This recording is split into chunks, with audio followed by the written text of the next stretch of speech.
After attacking the Flood Dragon King, Wuxia didn't linger and with a flick of his body, controlled the soaring purple python, transforming into an arrow that shot towards the horizon without looking back. As for whether the Flood Dragon was dead or not, he was not sure. He's probably still alive. Wuxia reached this conclusion because he hadn't heard the system's crisp notification sound. Nonetheless, Wuxia was still satisfied with his attack. A million shockwave was the most terrifying move in Wuxia's arsenal as the Titanoboa. Mobilizing a million spiritual energy, storing them in his scales, he could unleash a beam of light that would obliterate everything in his path. Such a terrifying move was fired at point-blank range on the Flood Dragon. Even if the Flood Dragon King did not die, he would surely be heavily injured. Wuxia could clearly picture the Flood Dragon King lying in the depths of the sea, blood-soaked and miserable. Unfortunately, Wuxia's current spiritual energy was almost depleted. If he continued to remain on the battlefield, he would just be inviting some behemoths lurking in the deep sea to attack him. Shortly after the soaring purple python, controlled by Wuxia, left, in the deepest part of the sea, in a giant crater hundreds of meters deep, cough, the Flood Dragon King broke into a fit of cough, spurting blood mixed with internal organs, his face turning pale. Purple Python, muttering in a voice filled with coldness, the Flood Dragon King stared in the direction the soaring purple python had departed, his gaze filled with venomous hatred. That freaking bastard, I actually, almost truly died. Feeling the severe injuries to his body, the hatred in the Flood Dragon King's eyes almost became tangible. In the past, if it was the tree monster that he most wanted to kill, then from today on, two new targets had replaced it. One was the human race, who had ambushed him with thousands of nuclear missiles, as well as used a spiritual energy beam in his moment of weakness. The other was the purple python, who had attacked him with such an explosive attack that he nearly lost his life. Even now, the Flood Dragon King felt waves of pain coursing through his body, as if his bones and flesh were separated. Especially earlier, when that sky-piercing beam of light struck him, if he hadn't timely used the Dragon Clan's secret technique, Dragon's Fury, greatly enhancing his physical strength, he would have been annihilated. Damn you! I won't let you go. Never! Declaring in a voice filled with hatred, squeezing every word through his gritted teeth, the Flood Dragon King dragged his heavily wounded body, and vanished quickly into the depths of the sea. At this moment, he had already sensed some dangerous auras in the vicinity. Not to mention the purple python, which might strike again at any moment, there were also some deep-sea behemoths that posed a great threat to him. As for his clansmen, every single one of them is useless. They were completely helpless and could only watch me almost get slaughtered. By the time Wuxia returned to Misty Mountains, it was already dusk. At this time, just as his consciousness returned to his main body, Wuxia learned of some news, through Ling Air.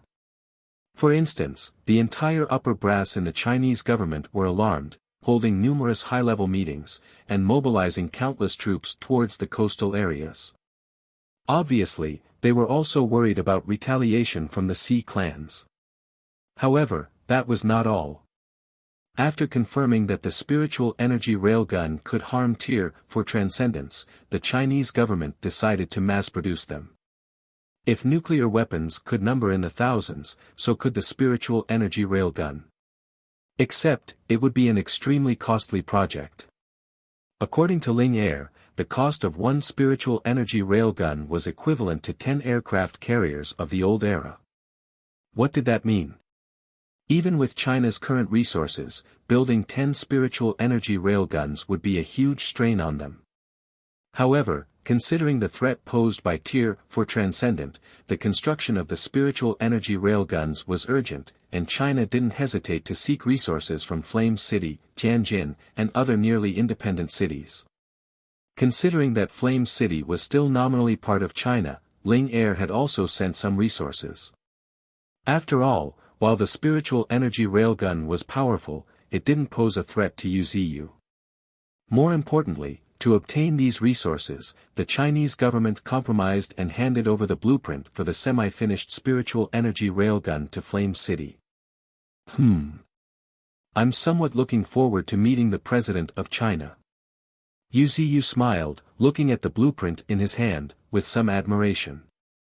No wonder he could still guard the entire China in these chaotic times. This level of decisiveness is impressive. He gave the blueprint for something like the spiritual energy railgun without hesitation. Although it's not the complete blueprint, it's still enough.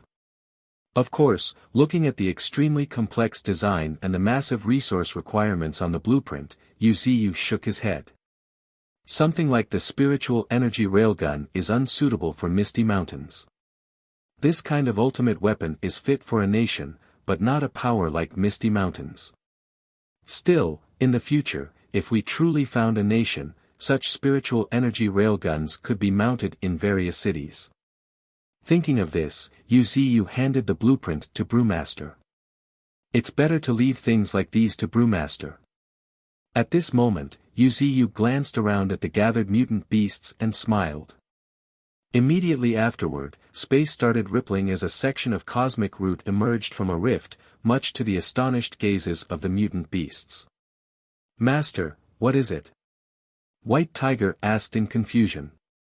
However, the next moment, it saw the section of the cosmic root slowly produce a large chunk of black meat.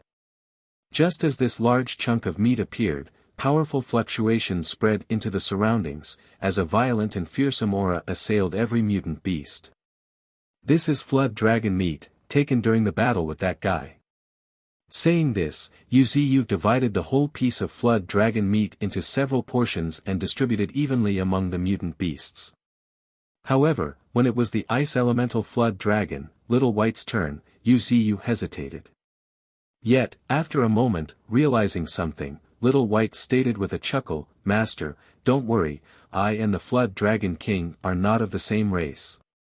He is a flood dragon transformed from a sea snake, while I transformed from a white snake. Furthermore, now that I've even gained an elemental body, I'm no longer just a simple flood dragon. Dropping these words, Little White actively took her portion of flood dragon meat. For a being of Tier 3 transcendent like her, the meat of a Tier 4 flood dragon was incredibly precious. It might even allow her to break through. How could Little White have any qualms about such a precious thing? After all, they were not humans. Ethics and morals had not truly been ingrained yet. Although, under the guidance of the divine tree, they know some sense of propriety, justice, honesty and shame, when it comes to strength, they would still set everything aside. A veil of deep darkness enveloped Misty Mountains, shrouding its last bit of light. However, just at this moment, Rohar, an ancient beastly roar echoed throughout the sky as a figure sitting on Yu's thick trunk burst forth with a terrifying aura, much to the astonishment of the nearby mutant beasts. Visible to the naked eye, red, blue, white, yellow, 4 shades of color intertwined as a 100 meters tall spiritual energy vortex emerged. Brewmaster has broken through. His foundation is truly deep. Indeed. Amazed voices filled the air as the mutant beasts expressed their surprise. Even the nearby Nine-Tails and Ling Air couldn't help but have their eyes flash with surprise as they looked at Brewmaster. At this moment, as if thinking of something, the nearby Ling Air cupped her fists and teasingly stated, "Congratulations, Master, on gaining another Emperor of the world." "You cheeky girl," Yu shook his head in helplessness. However, upon closer inspection, a meaningful smile appeared on Yu's usually impassive face. To gain an Emperor of the world at such a critical moment is indeed a huge blessing.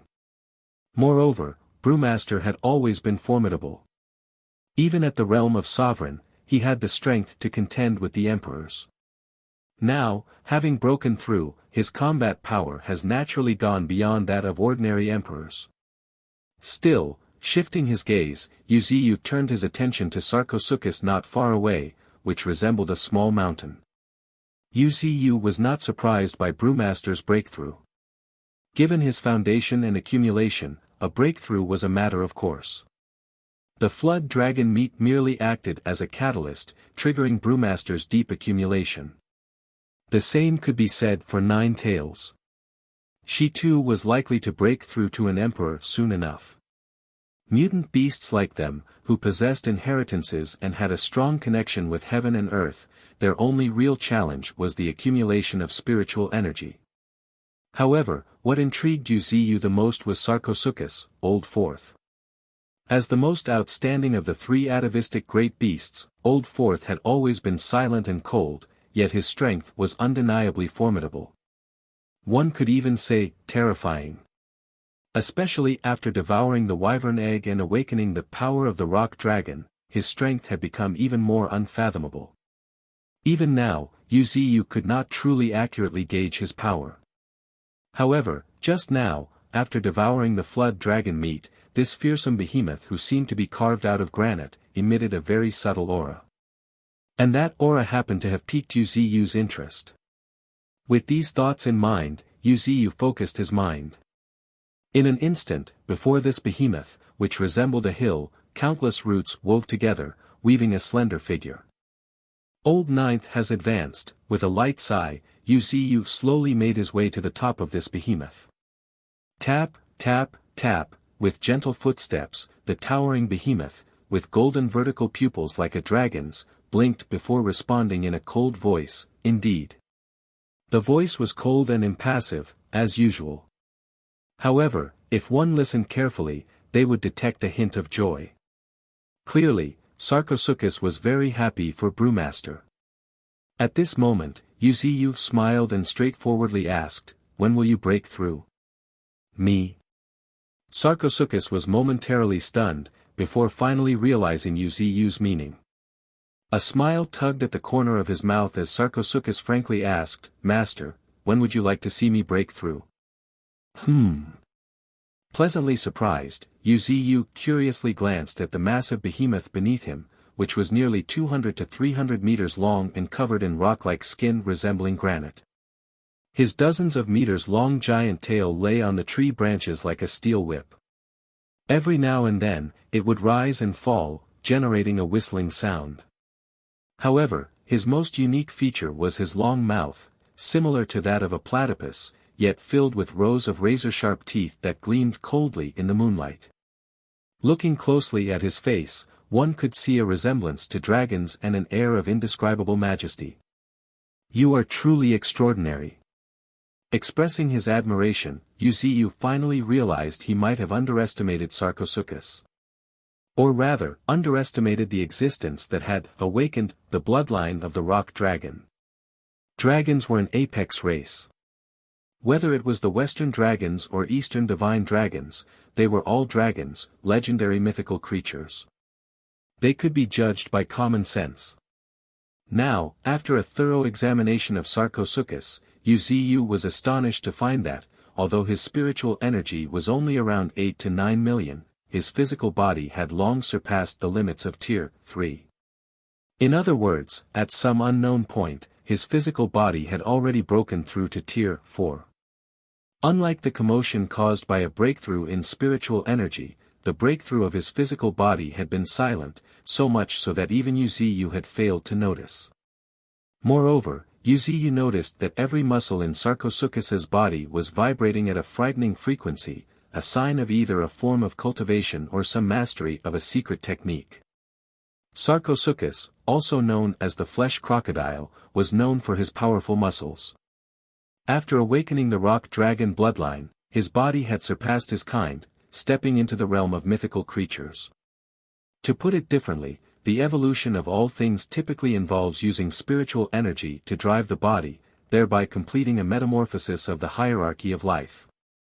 However, Sarcosuchus did the opposite. His body completed the metamorphosis first, which in turn drove his spiritual energy. This was why Sarcosuchus had asked Wuxia, "Master, when would you like to see me break through?" Simply because the so-called breakthrough was merely at the whim of Sarcosuchus. Currently, Sarcosuchus was waiting for the synchronization of his accumulated spiritual energy with his body, to directly step into Tier 4 Transcendent, a terrifying realm known as natural disaster. As for the emperor of the world, Sarcosuchus would be skipping that realm. He never wanted to harmonize with the world. He had always relied on his claws and tail, but never on his surroundings. To put it in simple words, while others used principles to become enlightened in Tao, Sarcosuchus proved his Tao through sheer power. Of course, the term enlightened in Tao was too distant and heavy for now. It could only be said that Sarcosuchus' current cultivation had this tendency to brute force through any problems. If he had not gained enlightenment, it just meant he had not bashed enlightenment hard enough. "You are truly impressive," expressing his admiration, Wuxia finally felt a weight lifted off his shoulders. He had always thought that he was the sole pillar of Misty Mountains, but now, he realized that even without him, Misty Mountain's dominant position would still be unshakable. Sarcosuchus alone was enough to guard it. Although Sarcosuchus' spiritual energy cultivation was lacking, with his terrifying physique, he was undoubtedly a quasi-tier for transcendent. If someone tried to engage him in close combat, even an ordinary tier for might suffer defeat.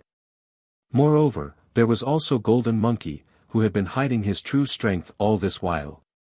There were also Nine Tails, Golden Ant, and Brewmaster, all of whom possessed combat power on par with emperors of the world. As a matter of fact, the number of emperors of the world on the entire continent numbered no more than 5. The only one Wuxia knew for certain was an emperor of the world was the demonic phoenix in the far east of the continent. From this, it could be imagined how profound the foundation of Misty Mountains was now. Sylvan, if he had not gained enlightenment, it just meant he had not bashed enlightenment hard enough. Sorry. Just can't help adding this. Wuxia heaved a long, deep breath before finally starting the last stretch of preparations. According to his calculations, the third spiritual energy tide was expected to arrive in 12 to 13 days. It was time to make the last arrangements.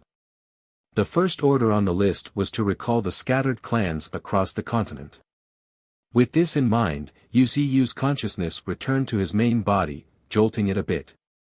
Immediately afterward, as if sensing his intent, screech, screech, screech, accompanied by high-pitched screeches, the sky above was soon filled by the aerial unit led by the 8 peregrine falcons, blocking out the night sky. The 8 peregrine falcons, as Wuxia's trusted aides, naturally ruled the skies. Following them were the inferno birds, mutant eagles, and even some mutant swallows and other birds. These avians were mostly not adept at combat, their primary roles were to relay messages or transport goods. Overall, the aerial unit of Misty Mountains was not yet fully formed. After all, there was not a single mutant bird capable of single-handedly holding its own. Even though White Tiger had wings, he still valued his Tiger clan more. As such, Wuxia would naturally not force such a task on him. Meanwhile, the Lightning Dragon and Nine Tails, among other powerful transcendents capable of flight, preferred to travel alone. With a sigh, Wuxia lifted his gaze, looking at the excited birds in the distance, and instructed, "Inform all the clans to return." "Yes, master," responding in unison, the mutant birds flapped their wings and took off, flying in all directions in an instant with consecutive swooshes, as if they had rehearsed before. For a moment, the entire night sky was filled with the sound of flapping wings of mutant birds.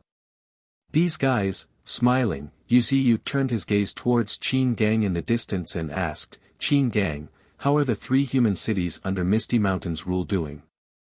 Hearing Wuxia's question, Qin Gang stepped forward and replied with a smile, reporting to Master, except for White Emperor City, which was recently occupied and has not fully pledged loyalty yet, the other 2 cities, Crescent Moon City and Smog Haven, are completely loyal.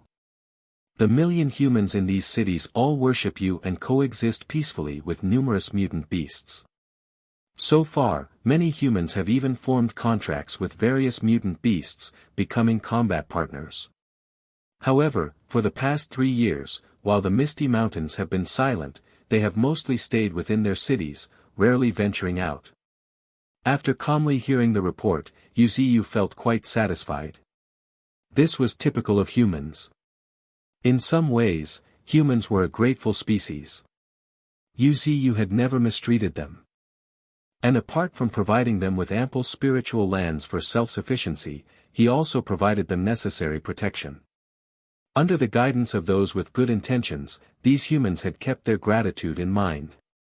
As for a few ungrateful ones, there was no need to worry. The overall trend wouldn't be affected by a few. Now, Wuxia planned to bestow upon these humans some of the unique benefits that the mutant beasts of Misty Mountains enjoyed. After all, over the past 3 years, Crescent Moon City and Smog Haven had greatly contributed to the development of Misty Mountains. For instance, they prepared food for many of the ordinary mutant beasts. With this in mind, Wuxia immediately ordered, "Go notify Crescent Moon City and Smog Haven to prepare for a miracle in about half a month." Indeed, the third spiritual energy tide would be a miraculous event for many humans and various mutant beasts.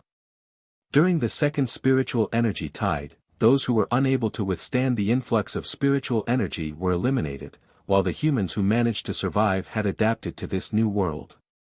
And now, their opportunity to truly break out of their cocoon had arrived.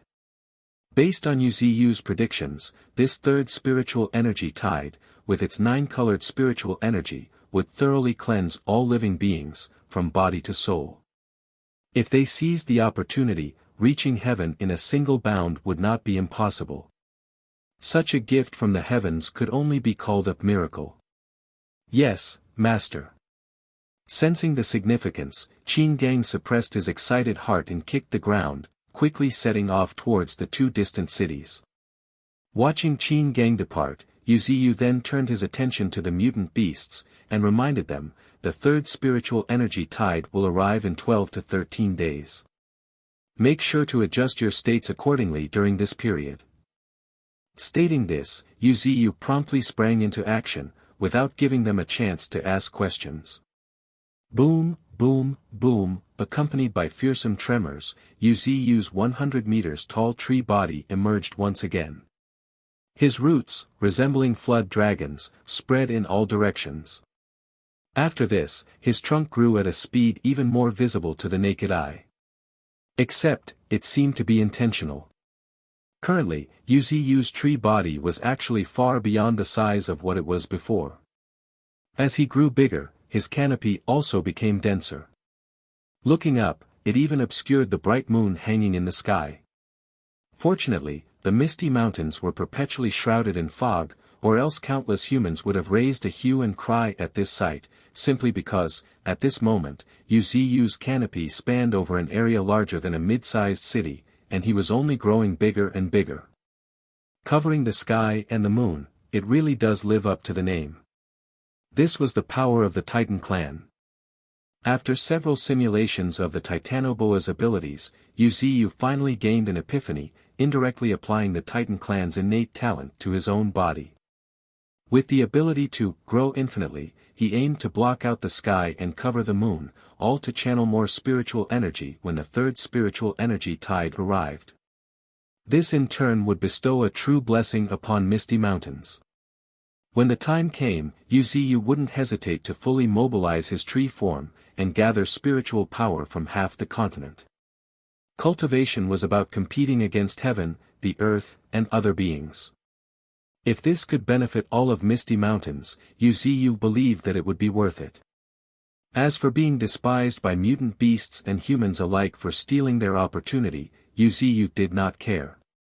After the third spiritual energy tide, he planned to take Misty Mountains to other continents. As a matter of fact, he reckoned that most humans and mutant beasts did not even realize the significance of the third spiritual energy tide.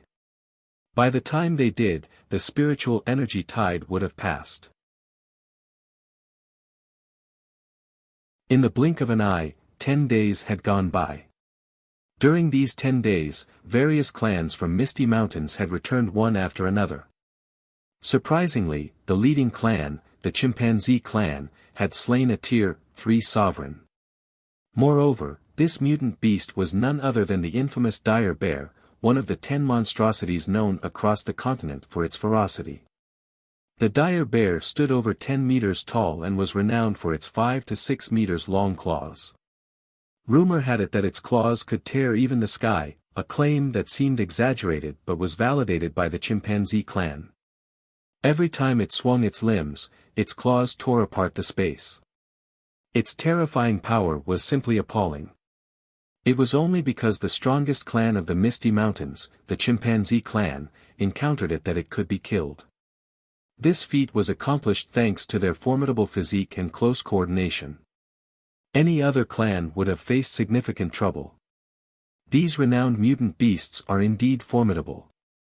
Be more careful next time. Noticing the deep wounds on the chests of the chimpanzees, Wuxia also felt helpless, and then, extended his branches. Immediately afterward, raindrops like countless green specks enveloped them. Such injuries couldn't be healed with just a drop or 2 drops of life essence, they required the power of vitality to mend. After pacifying the chimpanzee clan, Wuxia reminded them to be mindful of the upcoming third spiritual energy tide. His consciousness returned back to his tree body as he continued his exploration of the unknown void, space. Or more accurately, to prepare for the majestic and endless 9-colored spiritual energy. Meanwhile, unbeknownst to Wuxia, on the desolate and lifeless moon, a glimmer of 9-colored glow had begun to shine. This 9-colored glow seemed to be seeping from the void, like an erosion of an unknown force. And just as it descended, it rendered the surrounding void hazy. Vaguely, the concentration of spiritual energy began to increase at a speed visible to the naked eye. Spiritual energy turning into mist was not a legend. It had happened during the second spiritual energy tide. However, the fact that a mere trace of 9-colored glow could transform an entire area's spiritual energy into mist was beyond extraordinary. Nonetheless, this wasn't the most remarkable event. Simply because, amidst this mist, a cracking sound, resembling the breaking of an eggshell, the ground slowly cracked apart. Immediately after, a silver-white bud broke the moon's soil and emerged from the ground. It was a sapling, silver-white in color, and with a cold and frosty luster. Upon a closer look, every bit of it was covered in snowflakes and frost. The act of the sapling breaking out of the moon's surface seemed to have shaken the entire moon. Boom, boom, boom, the ground began to shake, with increasingly intense tremors. More astonishing was the visible spiritual energy storm that had formed around the sapling, swirling violently. Whoosh, accompanied by howls of wind, the surrounding spiritual energy surged towards the sapling, pouring down on it like a fountain. Consecration would be more apt to describe this. Amidst this terrifying phenomenon, the sapling was also thriving at a rapid pace. Within a few breaths, it had grown to tens of meters tall. Furthermore, its growth was showing no signs of stopping, rather it was growing at an even more terrifying speed. Boom, boom, with continuous rumbles, an immense tree shot up from the ground, a cold and lonely tree. The massive tree stood silently atop a cliff, exuding an air of chilly aloofness, like a cold and proud beauty quietly watching over something. Faintly, the surroundings grew even colder. To be more accurate, the entire planet grew colder. It was so cold as if it had descended into the depths of the underworld, capable of freezing even souls. As the towering tree rose from the ground on the moon, deep within Misty Mountains, a crimson eye slowly opened, dyeing the surroundings red all of a sudden. In a moment, seemingly crossing space, Wuxia's crimson eye caught sight of a vague outline of a tree on the bright moon. It was neither an illusion nor a mirage, it was very much real. It grew, Wuxia murmured, a faint smirk playing on his lips. Vaguely, he felt an extremely weak connection. It was not continuous, but very much real. It was the blood covenant. It was the third apostle after the flame elemental, Aisha, and the Chinese prodigy, codenamed Owl, Lin Ze. Wuxia had already signed a covenant with it even before it had gained sentience. However, it was to be expected. An atavistic sweet osmanthus tree was nothing less than a heaven and earth spirit tree. Such entities were difficult to subdue without an early contract, even with Yu Ziyu's current abilities. At this moment, through this faint connection, Yu Ziyu sensed that the aura of this sweet osmanthus tree had already reached the level of Tier 3, and it was rapidly increasing at a terrifying pace. Tisk, Yu Ziyu couldn't help but click his tongue, feeling that when the sweet osmanthus tree would reappear in the world, it would surely dominate the era. However, it was still too early to say. After all, despite its fearsome aura, its sentience was still incubating. It would take a long time for the real thing to appear. At this moment, not only Yu Ziyu but also various human nations had sensed the anomaly. Beep, beep, beep, urgent warning alarms started ringing, spurring each spiritual energy monitoring facility into action. Alert, alert, anomaly detected on the moon. Alert, alert, anomaly detected on the moon. Amidst the successive notifications, each staff member hurried to their stations. Since ancient times, humanity has been studying and observing the moon. After the advent of the era of transcendence, humans had not abandoned observing the moon, the only celestial body that humans could observe at all times. Of course, landing on the moon like in ancient times was somewhat difficult now, but spiritual energy monitoring was not. Through spiritual energy monitoring equipment, they had already detected the sudden and rapid increase in the density of the moon's spiritual energy. If the original spiritual energy density was 0.1, it had now reached 0.5, even 0.6. At this moment, as if receiving some terrible news, a staff member suddenly gulped hard before shouting out in shock, "Report, I just received a message from the astronomical observatory. They said they saw a giant tree rising from the moon's surface." A giant tree rising from the moon's surface. Amidst voices filled with disbelief, the staff workers hurried over. Moments later, as they looked at the clear images projected, everyone stood dumbfounded as they caught sight of a sapling growing slowly amidst the hazy moonlight. In just one night, it had surpassed the lifespan of countless ancient trees. In the blink of an eye, it towered into the sky. Upon closer inspection, everyone could even see that this 300 meters tall tree was draped in silver, with crystal-like strands entwined around its branches. Its countless tree branches crisscrossed outlined an esoteric and mysterious pattern. For a moment, even the staff members couldn't help but feel dazed. Suddenly, a cry of astonishment escaped an old professor, who then adjusted his glasses and examined the image before speaking in shock, "That is no ordinary sweet osmanthus tree, sweet osmanthus tree." Turning their heads in confusion, the staff members looked at the professor with perplexion. At this moment, after pondering for a while, the professor exhaled a long, deep breath before explaining, "This should not be an ordinary sweet osmanthus tree. Look, it's shrouded in haze, with moonlight shining faintly. Moreover, its branches intertwined in a natural manner, creating a rhythm. This reminds me of that tree monster." "Right, that tree monster. It should be another tree monster that has awakened sentience." However, just as the professor's voice fell, another staff member suddenly stepped forward and reminded, "A sweet osmanthus growing on the moon is not a good omen. You see, in ancient legends, there was a sweet osmanthus tree rooted on the dune." Momentarily stunned, the entire staff suddenly sunk into silence. Even those from the spiritual energy monitoring organizations were familiar with some well-known legends. In the legends, there was an eternal tree on the moon, and a guy named Wu Gang kept chopping at it day and night, tirelessly, yet never managed to cut down this divine tree. That divine tree would grow back every time it was chopped. It was the immortal sweet osmanthus. Now, a sentient sweet osmanthus was sprouting on the moon. What did this signify? As they exchanged glances, one staff member couldn't help but cry out in incredulity, "Don't tell me ancient legends are about to come true." At this moment, unbeknownst to anyone, the anomaly had only just begun. By the shores of the eastern seas, there was a murder of crows reigning supreme, known to the world as the Blood Crows. Just at the advent of the era of transcendence, the Chinese government had sent troops to suppress them. Unfortunately, the number of blood crows seemed endless. Even after using all their firepower, they were only able to reduce their numbers by 70 to 80%, while the rest fled and scattered. After the second spiritual tide, the Blood Crow clan returned even stronger than before, and now they were the true overlords of the Eastern Sea.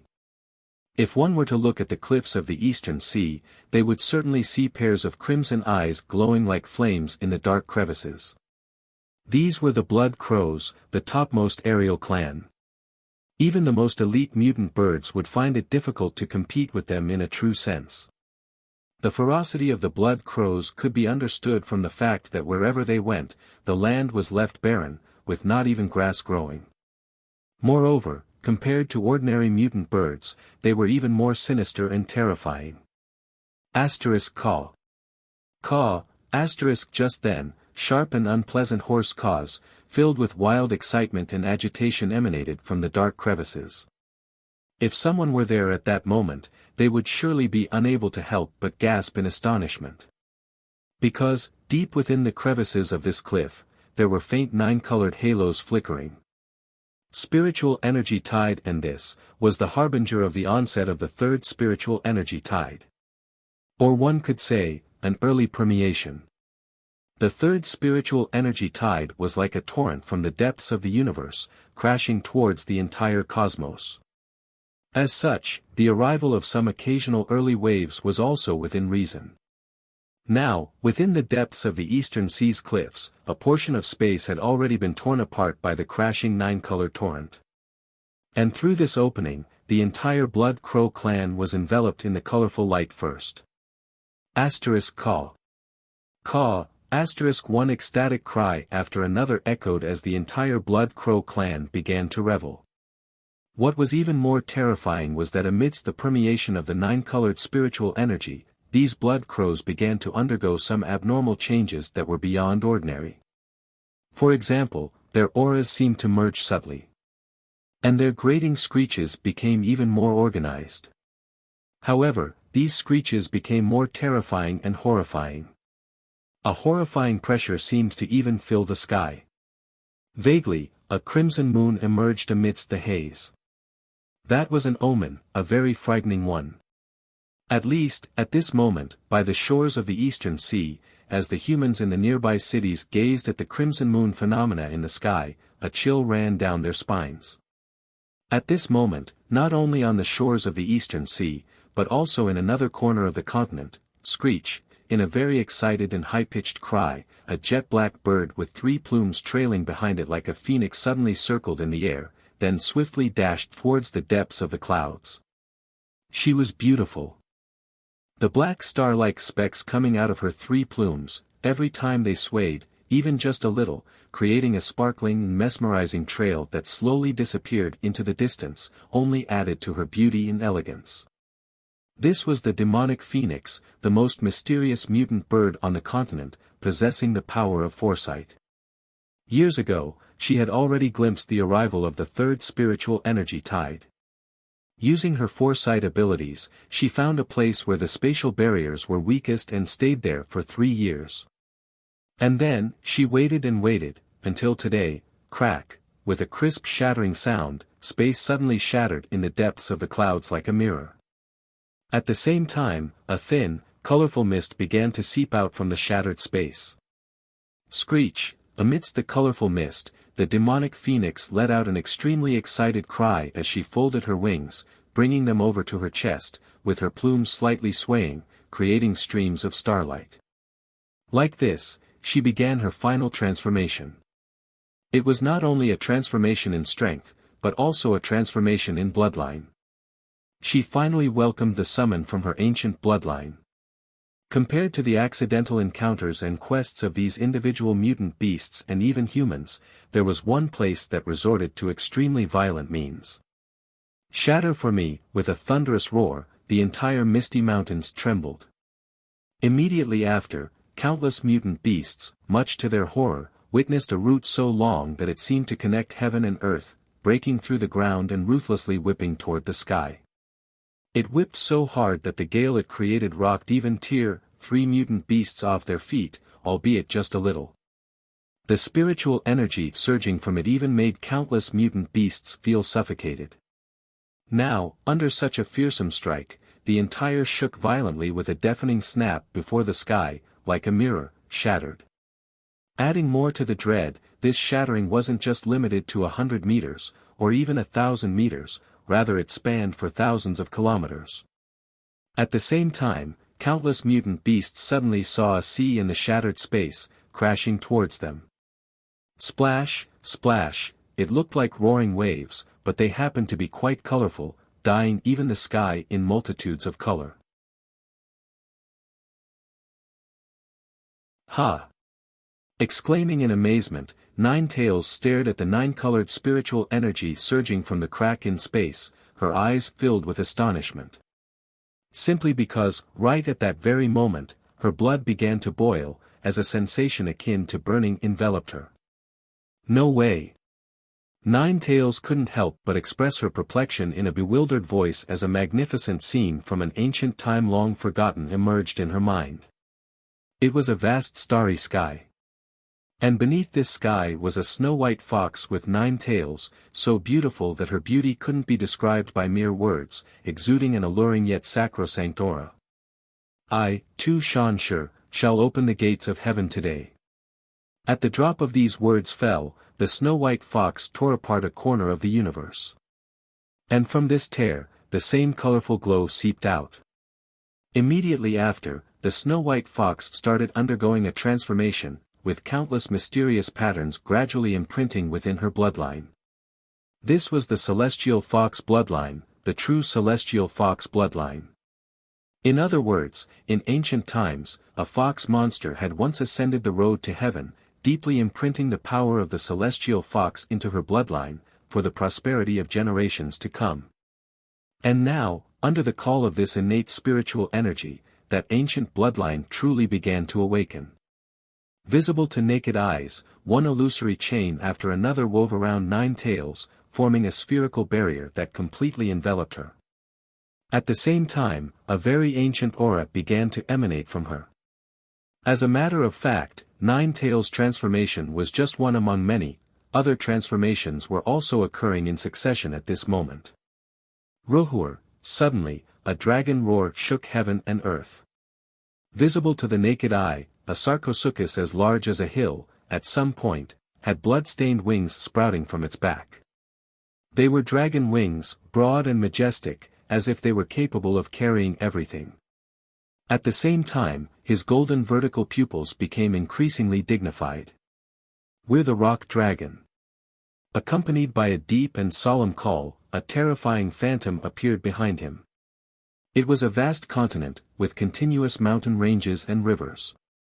However, at a closer look, one would be surprised to find that it was a dragon, with its proud dragon head as an everlasting peak.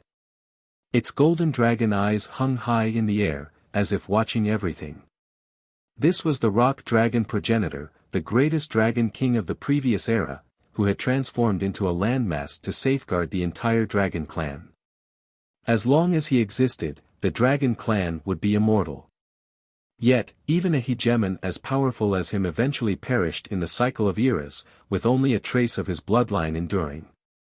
This happened to be the most terrifying aspect of the third spiritual energy tide.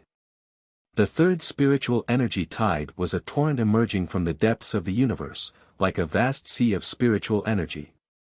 And the water had memories. Every powerful entity of each era was deeply engraved in the sea of origin.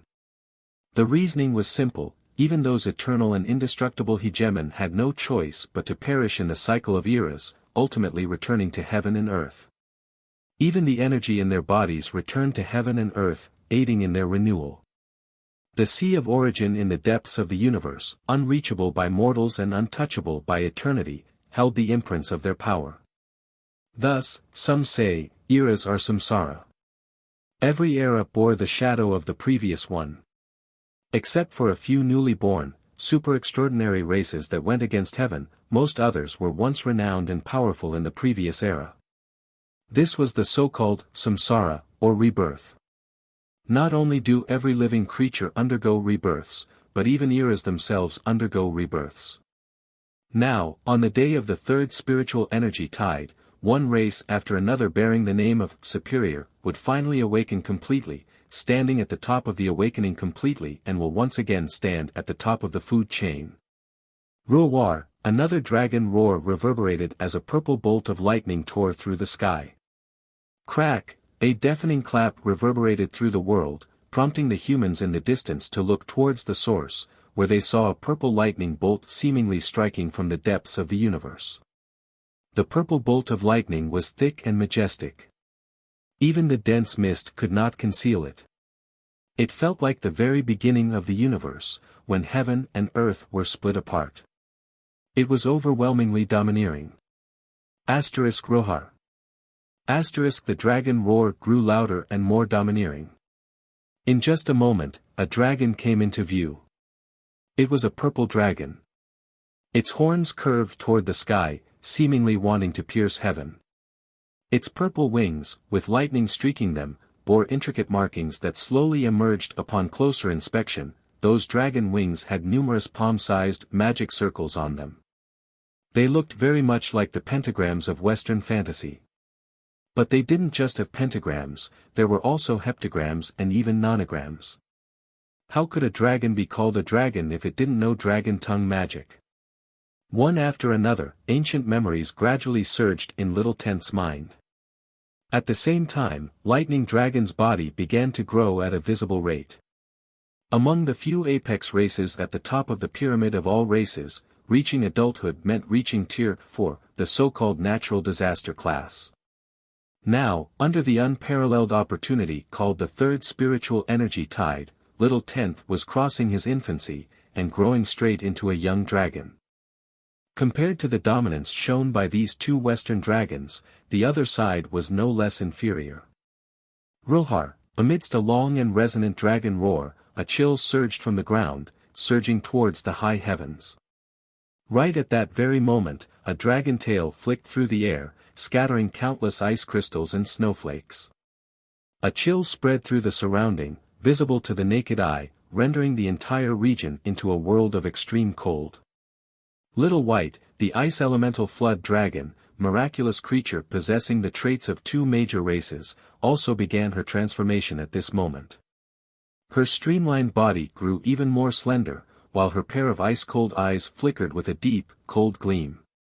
Crack, crack, crack, with crisp snapping sounds, a towering ice pillar, seemingly connecting heaven and earth, gradually rose into the sky. Upon this ice pillar was Little White's coiled body. Flood Dragon was not a true dragon when compared to the pure rock dragon bloodline or the lightning dragon bloodline. However, the ice elemental Flood Dragon possessed the strengths of both major races. While the Flood Dragon bloodline may not be able to stand shoulder to shoulder, what about the elemental clan? This was a superior clan that was not weaker than the giant dragon clan, Western Dragons, or the true dragon clan, Eastern Dragons, and it also began awakening within Little White. Who, accompanied by a howl, the northern wind from the Arctic region arrived, swirling around the ice flood dragon coiled on the pillar, like sprites dancing. Damn it! Why do they all seem like they're cheating? White Tiger, on a mountain peak, couldn't help but cry out in shock and surprise, staring with bulging eyes, looking utterly dumbfounded. Elder sister, fourth brother, and Little Tenth were already formidable. Yet, with the surge of this spiritual energy, they had started undergoing another round of terrifying transformations, with various omens appearing around them. Feeling a bit frustrated, White Tiger couldn't help but envy them. This is cheating, blatant cheating. However, just at that moment, for some reason, White Tiger suddenly felt a surge of heat originating inside his body, accompanied by an indescribable restlessness.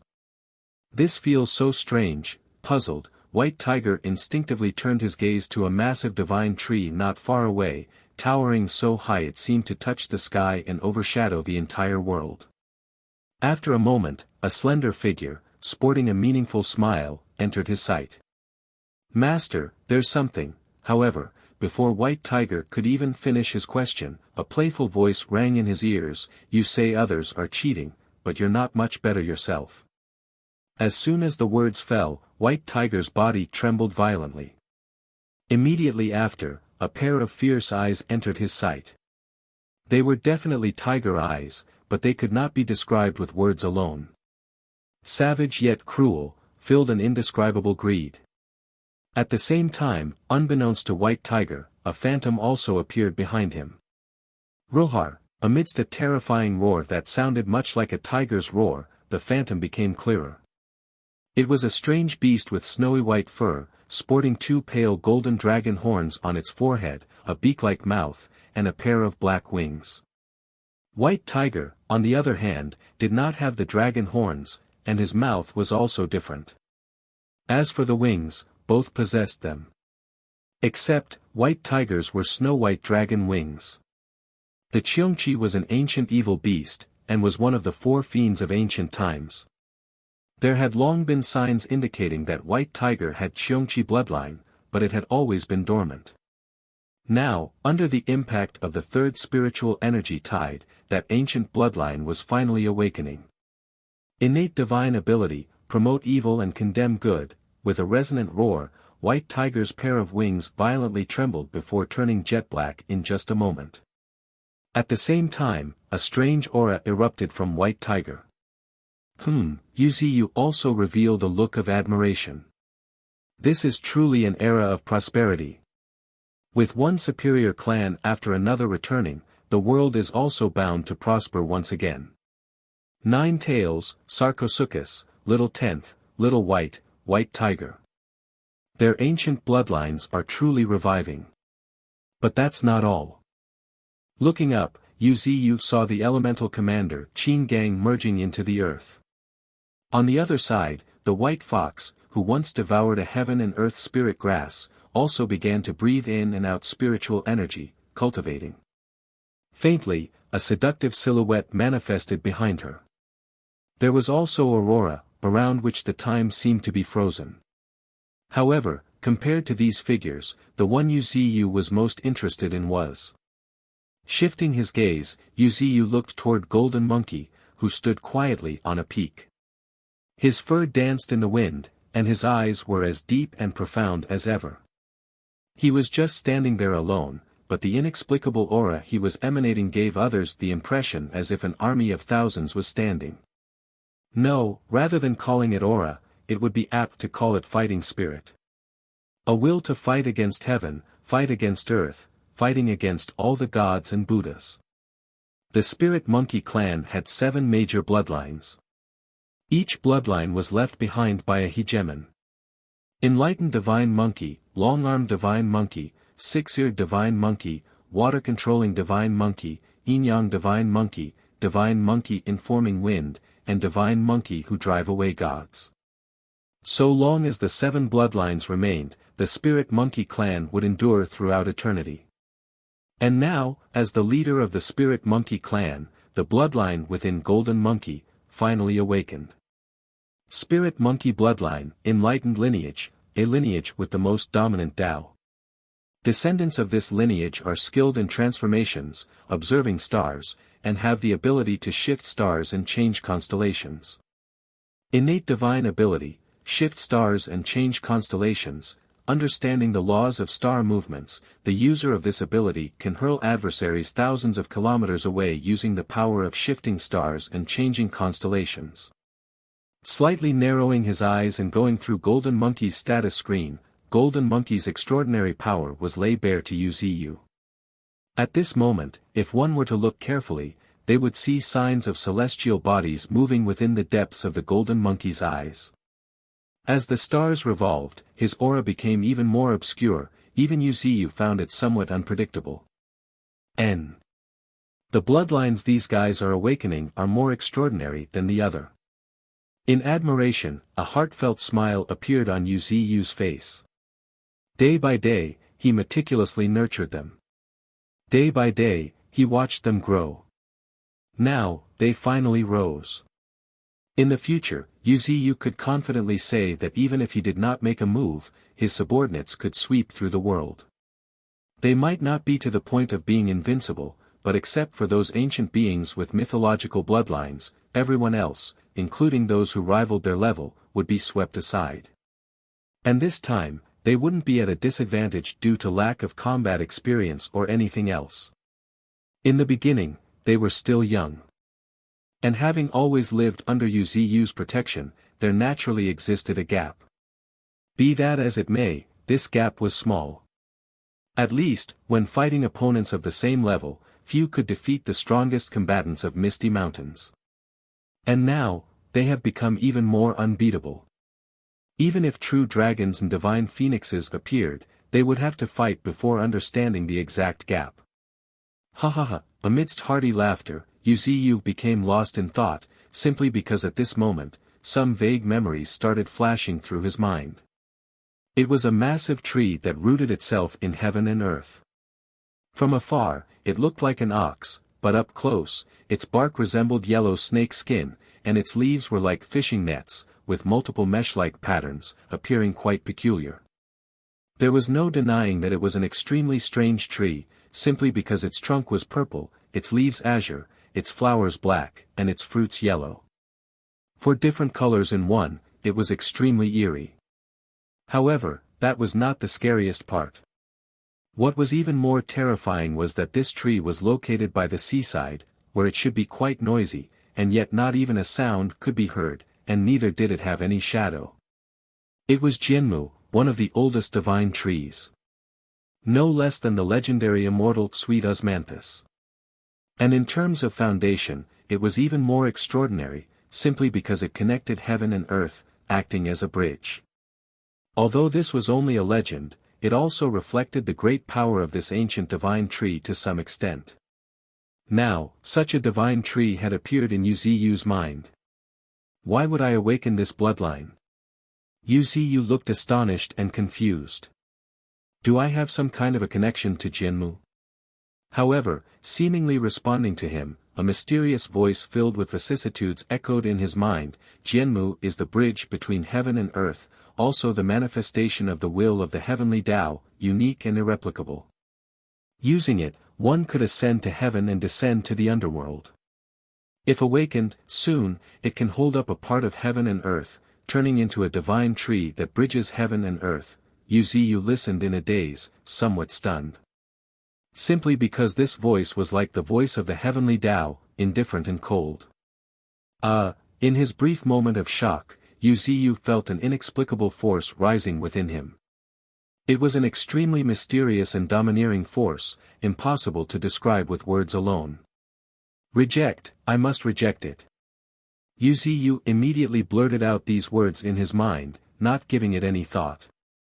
Just the manifestation of the will of heavenly Tao was enough for Yu to reject this ancient bloodline without hesitation. After all, as the world was just in its early phase, the power of heavenly Tao was extremely weak. So, it needed a spokesperson, and Jianmu happened to be a good choice. However, the problem was, when the heavenly Tao had become stronger, Jianmu would definitely no longer be necessary. After all, the will of the heavenly Tao was the most ruthless, and the coldest. Getting too close to such a supreme existence would only end in tragedy. Furthermore, a supreme existence like the heavenly Tao was truly terrifying itself. Every powerful entity attempting to go against heaven would be willing to go to any lengths to eliminate Jianmu once they sensed its existence. In ancient legends, the last Jianmu that supported heaven and earth was completely obliterated by the divine ability, extinction of heaven and earth, eradicated from the world. While it was getting attacked in the front, it allowed the heavenly Tao to remain hidden, obscured in obscurity. Reject, I must reject it. Driven by instinctive repulsion, Yu immediately mustered his strength to resist. At the same time, he even began to try to resist the erosion of this unknown and majestic power by consuming evolution points. Being the spokesperson of the heavenly Tao was no trivial matter. To a certain extent, it was like being the eyes of the heavenly Tao. No, in this brand new world, the heavenly Tao could also be referred to as the consciousness of cosmic source. As such, Wuxia did not want to, nor dare to be the eyes of such a great entity. In his past life as a human, and now as a tree, Wuxia had always been cautious and careful. It was this prudence that had allowed him to reach his current level. He didn't want all his efforts to go to waste. Perhaps, by transforming into Jianmu, he could ascend to heaven sooner, and could become the hegemon of a corner of the universe within a few years with the blessing of the consciousness of cosmic source. However, one thing was for sure: as he grew stronger, the consciousness of cosmic source control over him would also grow deeper. He might even be assimilated by the consciousness of cosmic source.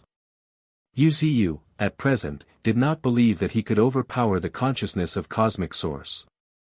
Such a great entity, even if it was newly born, was a power at least at tier 7, or even tier 8.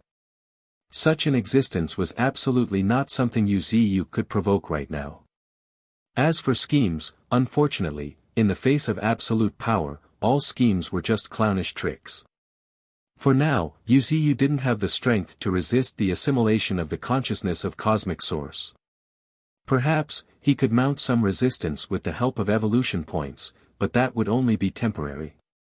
But what about later? As the consciousness of cosmic source continued to grow stronger, Wuxia would be completely powerless. He could go on killing until he had infinite evolution points, but was that even possible? The plundering of evolution points itself went against the consciousness of cosmic source. If Wuxia went on a killing spree, the first to deal with him would be the consciousness of cosmic source. A myriad of thoughts rushed through his mind. Wuxia had never expected to provoke such a fearsome entity. It would have been okay if he had been at tier 7 or tier 8. He would have been able to play around with the consciousness of cosmic source with his own strength. Unfortunately, he was just a tier 4 transcendent, an ant that the consciousness of cosmic source could wipe out with a mere breath. Playing around with the consciousness of cosmic source with his current strength, just the thought of it gave Wuxia jitters. A fear originating from the depths of his soul gripped Wuxia's body, which further bolstered his resolve to resist that unknown and majestic power.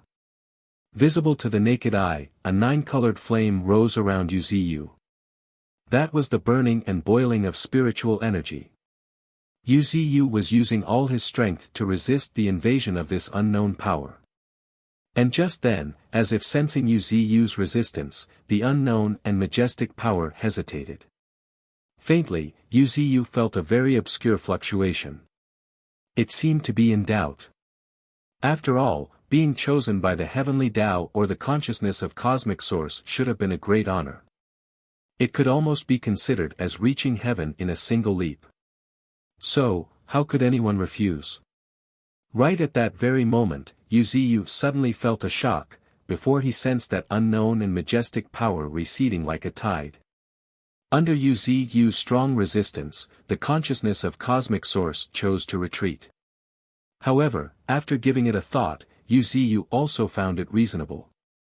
Even if the consciousness of cosmic source was newly born, it still highly valued fairness. It was a kind of principle, an absolute principle that everyone and everything had to abide by. Since Wuxia chose to reject it, it would not force itself upon him. Otherwise, it would be contradicting the operation of the consciousness of cosmic source itself. Feeling the consciousness of cosmic source retreating, Wuxia also let out a long, deep breath of relief. It's finally over. This was more exhausting than a battle. Feeling helpless, Wuxia could not help but shake his head. Fortunately, the consciousness of cosmic source retreated. If it kept pushing, I really had no idea what I would have done. A sigh escaped Wuxia's lips as he began to assess his own condition. All the powerhouses under his command were awakening various powers, while he almost became a puppet of the consciousness of cosmic source. Moreover, even though the consciousness of cosmic source had left, it left him physically and mentally exhausted. This was a classic case of having given away a bride, losing one's army on top of it. However, just as he was assessing his condition, Wuxia, much to his astonishment, discovered something. It was a towering divine tree, reaching as high as the sky, as if propping up the entire world. Jianmu. Somewhat startled, Yuziyu immediately focused his mind on it. In a moment, through some mysterious induction, Yuziyu realized that this was a small part of Jianmu's quintessence, an extremely minuscule amount.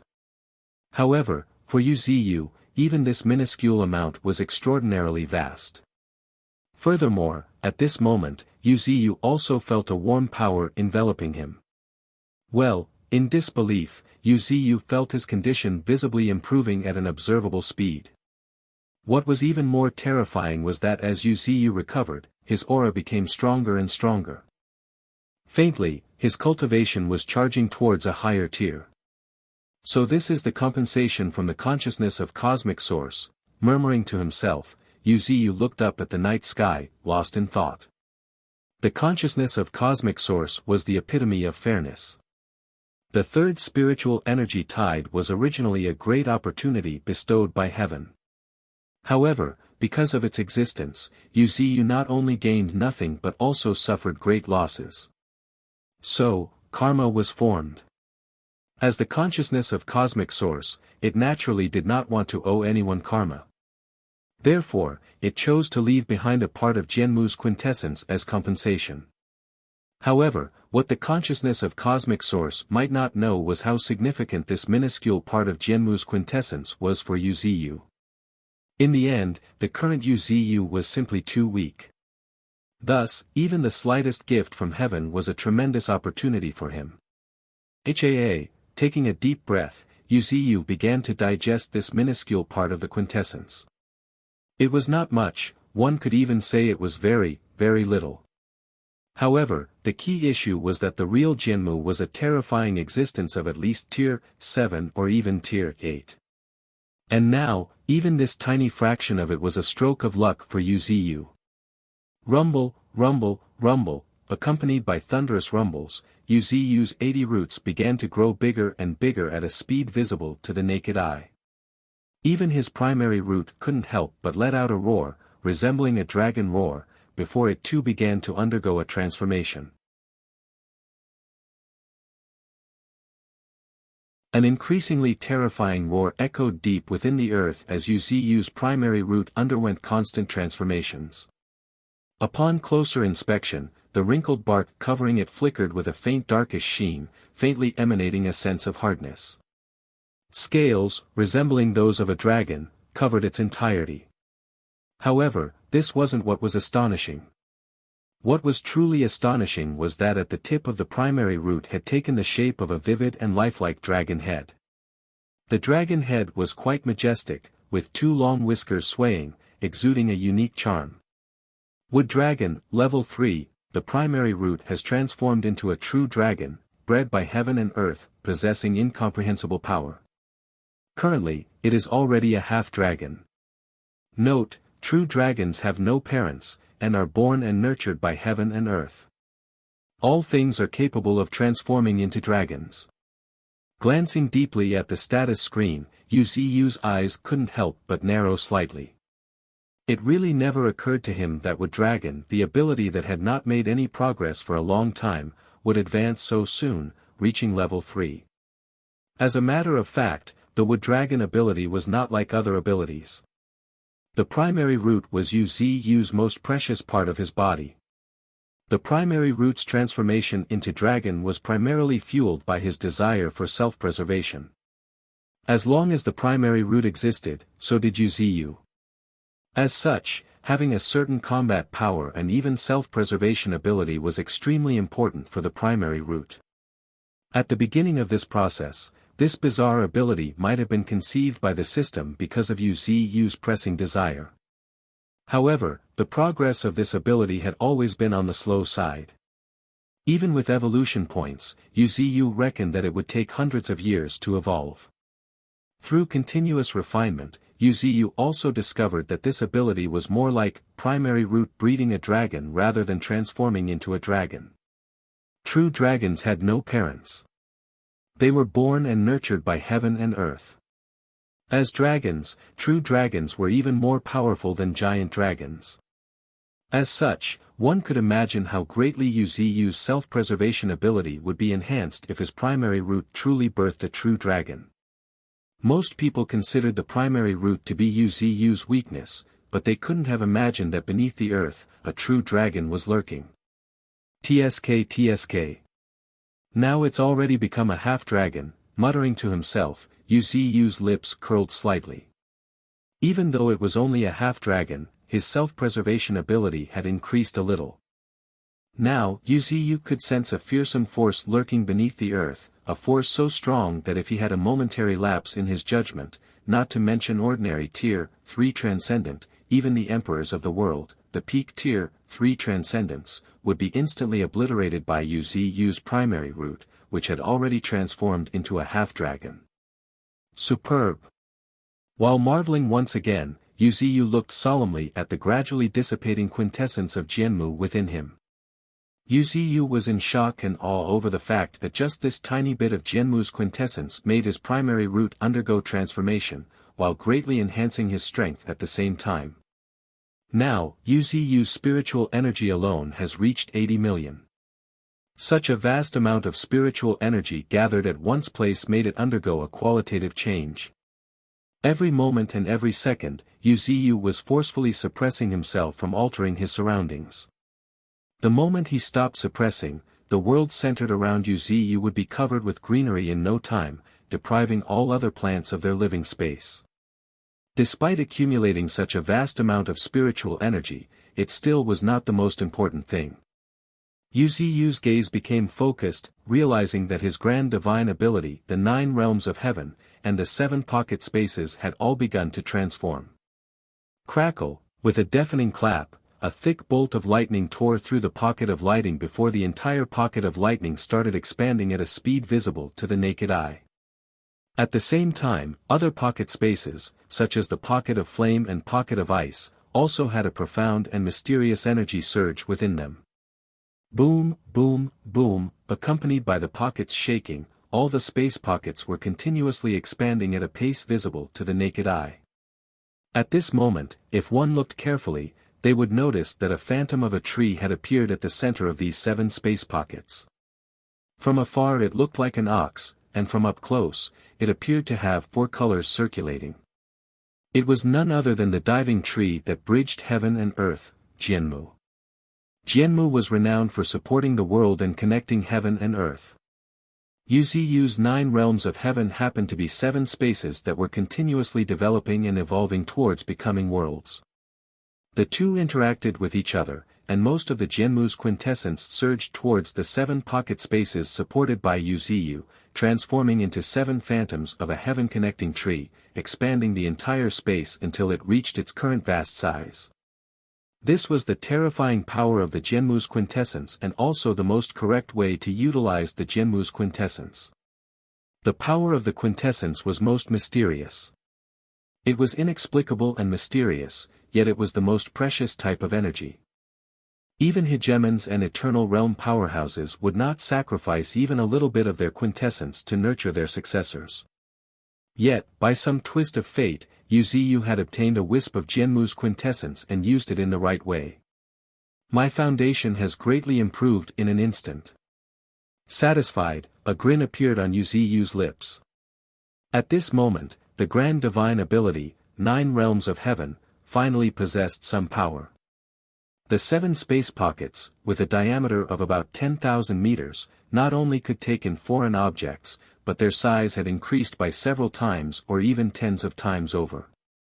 Just the fact that mutant beasts and humans could now survive inside it was enough to excite Yu. Storage was a bit outdated.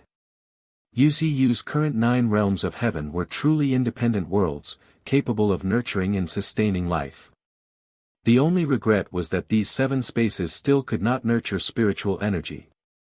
In other words, if one were to cultivate in the 7 spaces, it would deplete Yu's own accumulation. Feeling somewhat helpless, Yu made up his mind not to let mutant beasts cultivate inside his 7 pocket spaces. It would be fine if they were ordinary mutant beasts, but if they were all like the 9 great beasts, then after just a few days of cultivation, the spiritual energy you had painstakingly stored in the 7 pocket spaces might be completely depleted. You didn't want to engage in such a loss-making business. However, there was one thing he was grateful for. You had been worried about how to quietly take away the mutant beasts of Misty Mountains after the 3rd spiritual energy tide. But now, it wouldn't be too troublesome. He could now put them all into the 7 pocket spaces, then take them away. This would save him a lot of time and trouble. With a smile in his heart, Wuxia once again began to examine his body. Subtly, he had a feeling that his changes weren't limited to this. Or rather, there were some subtle changes that he couldn't discover at present. At this moment, Wuxia had no idea that after he refused Jianmu's inheritance and the position of the spokesperson for the heavenly Tao, on a certain planet deep in the universe, boom, boom, boom, with the quaking of the entire planet, a towering giant tree suddenly sprouted from the ground. Crackle, crackle, deafening thunderclaps echoed one after another, as endless lightning filled the sky above. Adding more to the dread, vast swathes of dark clouds kept rolling in. And these dark clouds didn't just span over a few kilometers or even a few hundred kilometers, they covered the entire planet. Even half of the starfield was blanketed by stretching dark clouds. Boom, with a deafening clap, a pair of eyes slowly opened within the depths of the dark gray clouds, indifferent and merciless, quietly gazing at the giant tree that was still growing. The moment the canopy of the giant tree had entered the depths of the tribulation clouds, an extremely mysterious power spread out towards the entire universe with the giant tree as the center. Heaven, connecting, Jianmu. An ear-shattering boom erupted as the entire universe rippled with an inexplicable wave. Right at this moment, for some mysterious reason, a terrifying image flashed in the minds of countless creatures. It was a tree. From a distance, it looks like an ox, with colors shifting in 4 shades. Its roots, stems, and leaves were all of different colors. The giant tree happened to be sprouting from a planet, growing bigger and bigger, piercing through the sky like a towering pillar. The instant the sky split open, a pair of icy and merciless eyes flashed. Well, what was that? On a massive planet, a giant, resembling a barbarian, suddenly cried out in disbelief as his expression changed. With a grim expression, he spat out one word, Jianmu. It was the heaven-connecting Jianmu, known to the world as the bridge connecting heaven and earth. However, only extremely strong transcendents knew that the existence of the heaven-connecting Jianmu held deeper implications. While ascending to heaven, Jianmu also became the spokesperson of the heavenly Tao, or the consciousness of the cosmic source to be exact. As a result, the control of the consciousness of cosmic source over the universe would continue to strengthen. What did this strengthening imply? Cultivation itself went against heaven. The higher one cultivated, the more they went against how the heavenly Tao operated. The continuous strengthening of the consciousness of cosmic source's control over the universe, to some extent, meant that cultivation for the myriad races would become increasingly difficult. This was most apparent to the powerhouses. According to legends, the cultivation of great powerhouses was to tread the path of heaven and break through the barriers of heaven. The so-called treading the path to heaven was no different than walking at the edge of the abyss. A slight misstep would lead to the annihilation of one's soul. So long as Jianmu existed, it would mean that the difficulty of treading the path to heaven for strong transcendence would be several times harder under the monitoring of the consciousness of cosmic source, aka heavenly Tao. Even some heaven-defying methods, if used, would attract the attention of the consciousness of cosmic source, which would ultimately lead to eradication for the person. The otherworldly transcendent, who had already experienced the 3rd spiritual energy tide, and awakened an inheritance, let out a cold snort as a stern expression appeared on his face. Unless Jianmu is removed, it would be difficult to open the path to heaven, murmuring to himself, this transcendent couldn't help but let out a long, deep sigh. According to his inheritance, only by removing Jianmu and cutting off the monitoring of the consciousness of cosmic source could the consciousness of cosmic source truly remain in obscurity. After all, formidable as the consciousness of cosmic source was, it was ultimately the embodiment of principles. Destroying only its eyes and concealing heaven's secrets would not cause any major harm. At most, one would lose some so-called fate. Between fate and the difficulty of opening the path to heaven, every transcendent would make the correct choice. This was also a lesson learned from the rebirth of countless eras. In some ancient inheritances, there were records of eras where powerhouses failed to remove the heaven-connecting divine tree, which made the later cultivation increasingly difficult. Later, they eventually embarked on a path of understanding the world and ushered in a new sci-fi civilization that was completely different from usual cultivation. This lesson had been engraved in the memories of countless transcendents. Compared to external objects, strong powerhouses still valued their own strength more. Right at the same time, Yu's eyes slightly flickered as a pensive look appeared on his face. It chose another tree to incarnate as Jianmu, muttering to himself. Yu recalled the image that had just flashed in his mind. He couldn't help but find it extremely terrifying. Just accepting the inheritance brought about such visions. Tier 5, or maybe Tier 6, perhaps even Tier 7, Yu dared not think about it. After all, he had missed the Jianmu inheritance because of a moment of thought. Be that as it may, Yu had no regrets. He believed that there was no free lunch in the world, especially from the consciousness of cosmic source. The more terrifying the power bestowed, the more restrictive it must be. Yu even speculated whether even the heaven-connecting Jianmu was restricted from intervening. After all, there weren't many Tier 4 transcendents in the current era. And now, a big shot had appeared all of a sudden. It was simply excessive. Such an existence, if still able to act recklessly, would likely throw the entire universe into chaos. Of course, through the brief flash of images just now, Yu finally confirmed that this planet was not the only one with life. In that image, ancient trees towered, lush greenery abounded.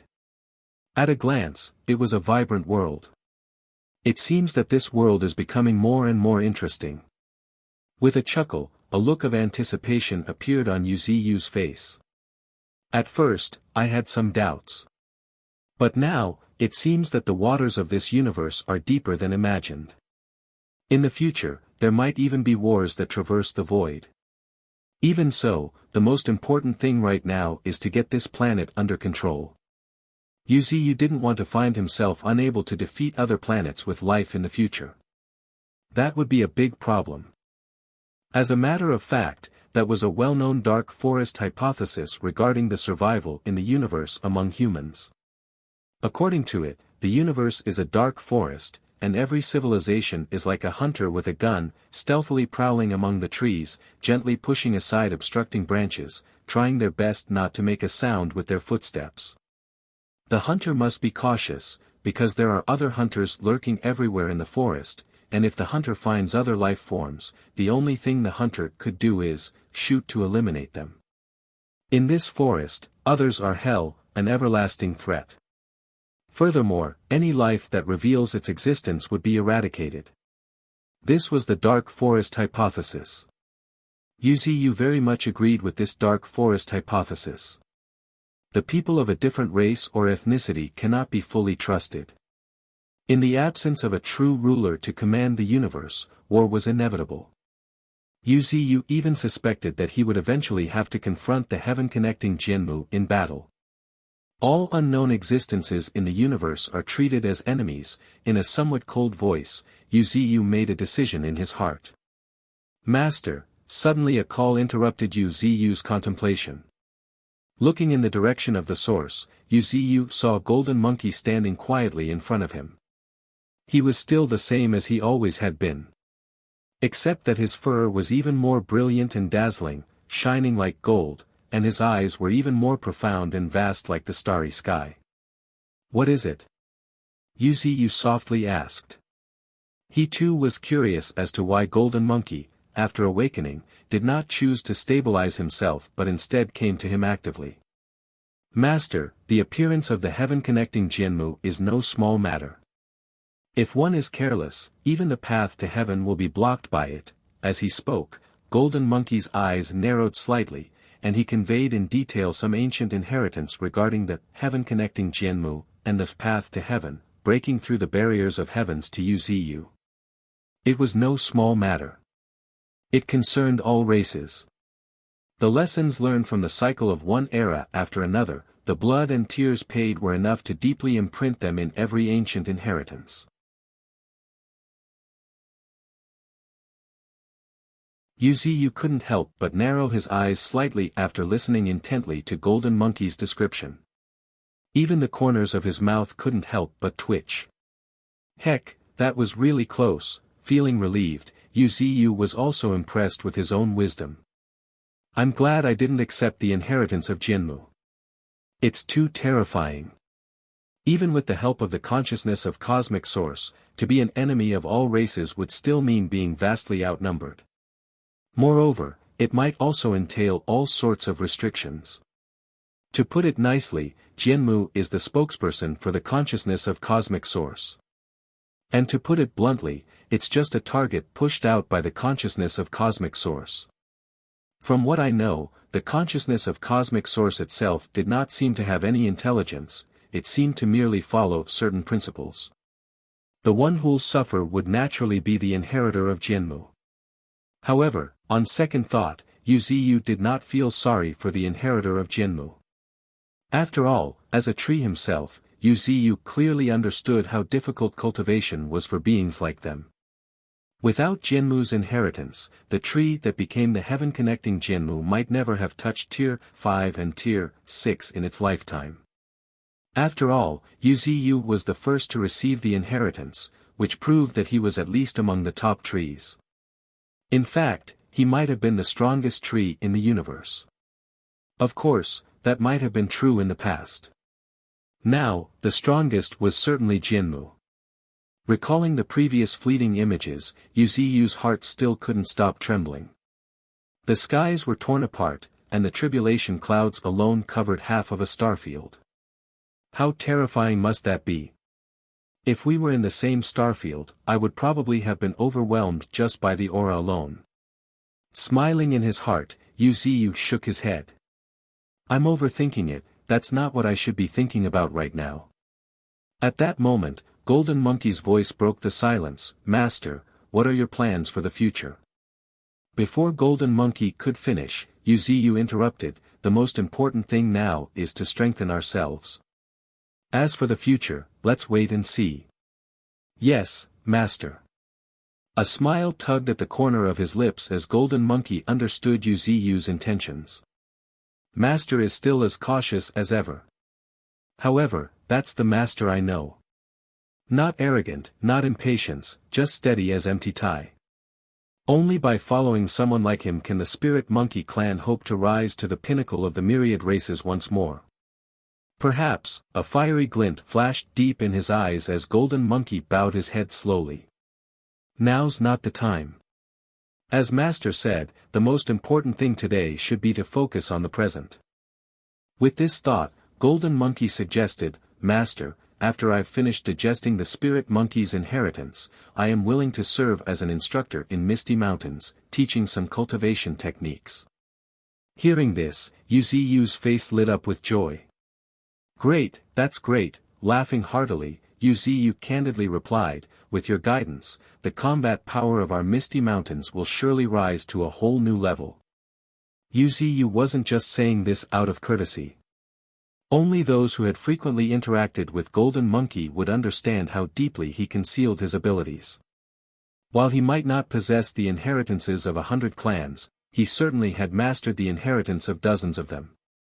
If these inheritances were fully imparted to Misty Mountains, Wuxia could already envision its prosperity. He was not surprised that Golden Monkey possessed so many inheritances, simply because Golden Monkey was a member of Spirit Monkey Clan. The Spirit Monkey Clan had 7 divine monkeys. Among them, the Yin-Yang divine monkey understood yin and yang, was skilled in human affairs, could freely enter and exit places, and excelled in escaping from danger. The enlightened divine monkey excelled in listening, comprehending principles, discerning the past and future, and had a clear understanding of all things. Just these two divine monkeys alone were enough to make it clear why Golden Monkey possessed so many inheritances. As a matter of fact, the Spirit Monkey clan was generally not well regarded among the myriad races.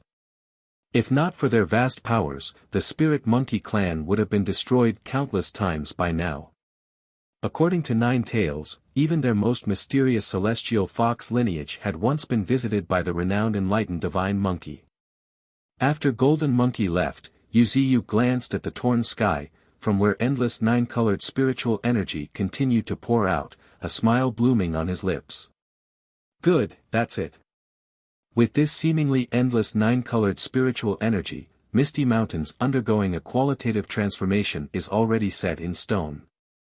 As he looked around, he saw mutant beasts either lying down or sitting cross-legged in their respective spot. Their spiritual energy was surging continuously, with auras of breakthroughs erupting from them every now and then. I'm already one step ahead of the others in receiving this great opportunity. I need to make sure I take full advantage of it, Wuxia murmured as he controlled his body to continue growing. In just a few breaths, in the astonished gazes of some mutant beasts, Wuxia's canopy slowly grew into the rift in the sky. Boom! Instantly, a substantial amount of nine-colored spiritual energy flooded Wuxia.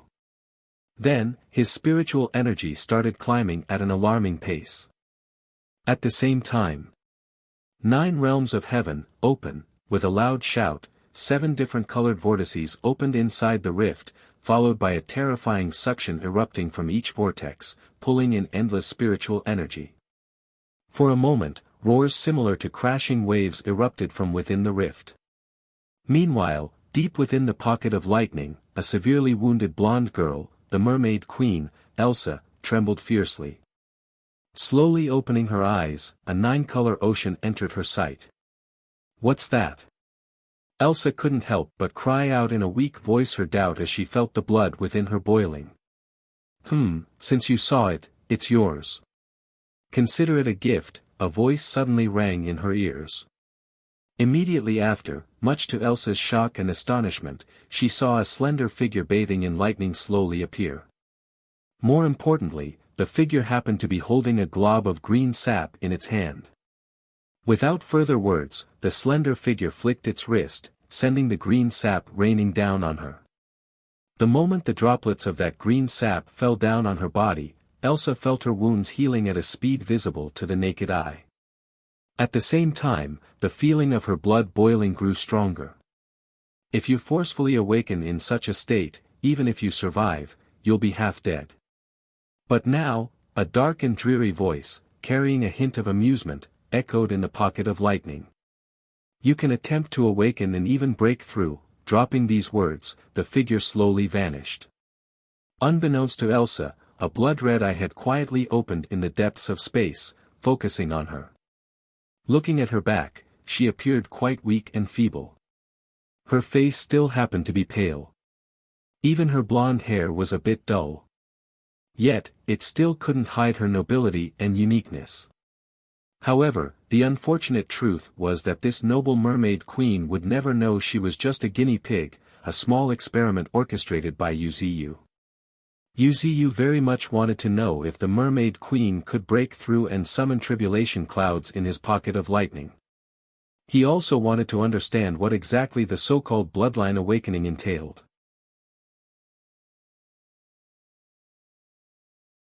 Awaken. Murmuring to herself, Elsa's beautiful eyes reflected confusion and lack of understanding.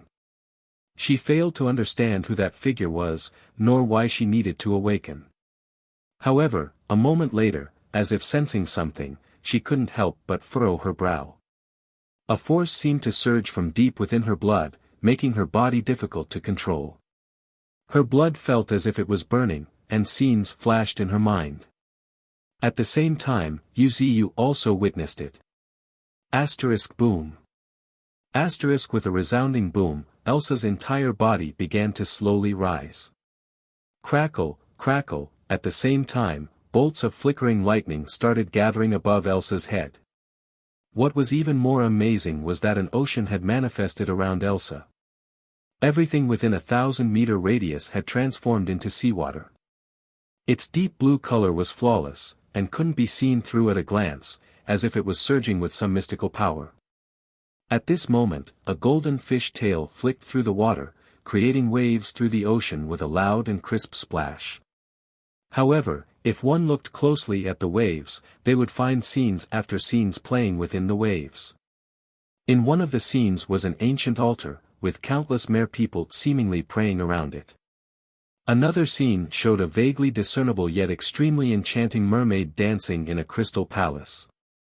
As these images flashed with the waves, Yu's eyes couldn't help narrow slightly.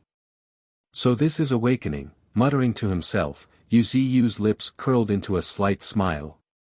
He couldn't help but admit that this kind of awakening was mysterious. The so-called inheritance was buried deep within the bloodline. When the bloodline ignited, one inheritance after another would flood into the inheritor's mind. The higher the bloodline concentration in the blood, the longer the bloodline would burn. With this, the future will undoubtedly be ruled by bloodlines. Yu smiled in his heart, but he was not that concerned about it. He did not possess any notable bloodline and didn't need one. His inherent power was already sufficient. Currently, he was more intrigued by Elsa's breakthrough. With her innate talent and this grand opportunity, breaking through to Tier 4 shouldn't be too difficult. I hope. In Yu's doubtful gaze, Yu saw the blonde girl slowly closing her eyes, with her golden fish tail slightly curling up, as if coiling around her. At the same time, splash, splash, waves rolled in before a soul-piercing voice, coming from an unknown source, resonated throughout the space. The voice was ethereal and otherworldly, and reached straight to the soul. Even Yu felt his soul slightly shake. He felt as if he was being baptized. Her breakthrough is even affecting me. Surprised, Yu noticed his own spiritual energy increasing, albeit slowly. More importantly, his soul seemed to be pure. Time slowly passed by, and during this time, the world outside Misty Mountains had undergone a tremendous change. Rifts appeared across various parts of the world all of a sudden, without any prior signs. One after another, black line-like cracks tore through space, followed by the emergence of 9-colored spiritual energy. This 9-colored spiritual energy seemed like a supreme treasure, a mere touch caused one's blood to boil. What was even more shocking was that some individuals even broke through right away. This scene deeply affected the nerves of every human and even the mutant beasts. In both cities and the wild, wherever a rift appeared, it was inevitably accompanied by countless acts of carnage. Just yesterday, a small town in China witnessed a kilometer-long rift appearing in the sky above. However, before the town's people could even rejoice, roar, roar, roar, screech, screech, screech, a beast tide, far exceeding any seen before by 10-fold or even 100-fold, surged towards the town. Within half a day, this small town was wiped off the map. Afterward, an earth-shaking roar reverberated across the sky. According to rumors, some saw a giant bear, as tall as a mountain, rising from the ground. The 9-colored spiritual light was indeed a supreme treasure. However, simple treasures stirred the hearts of men and beasts alike, not to mention supreme treasure like this. Not only mutant beasts and humans fought over it, but even some cities witnessed humans killing each other. In no time, the entire continent, or rather the entire world, underwent drastic changes. With the outflow of the 9-colored spiritual energy, countless greedy eyes fixed on these rifts. Blood dyed the land red, with severed limbs and mutilated carcasses scattered across the land. The world plunged into an endless slaughter and ceaseless chaos. And this only marked the early signs of the third spiritual energy tide's arrival. Even those in high positions lost part of their authority, all because their subordinates were also caught up in the frenzy of looting. There was no way around it, this was inevitable. No one could resist the allure of such supreme treasure.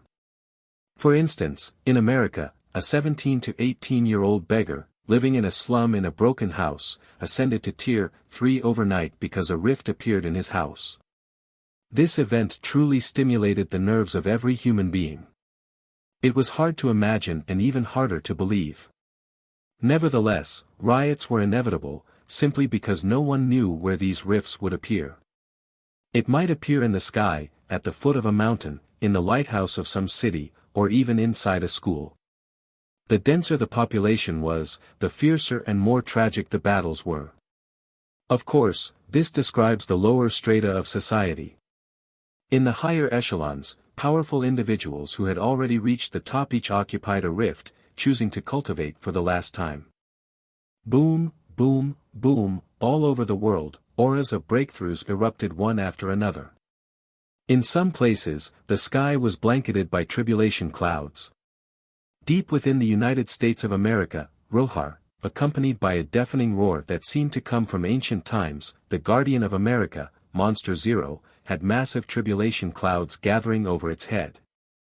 Right then, its pupils became focused as a deep crimson light, like that from the depths of hell, erupted from its back, before the behemoth roared at the sky, firing a terrifying red beam that tore through large swathes of tribulation clouds. Compared to the dominance displayed by Monster Zero, the other places weren't faring that well. Crackle, a lightning bolt as thick as a bucket struck down, reducing a mutant beast resembling an elk into a pile of white bones. Meanwhile, in another forest, Ho, with a cry filled with increasing despair, a giant turtle gazed at the dark gray tribulation clouds in the sky, its eyes dimming. It could not hold on any longer, it really could not. Surely, breaking through to Tier 4 was not an easy task.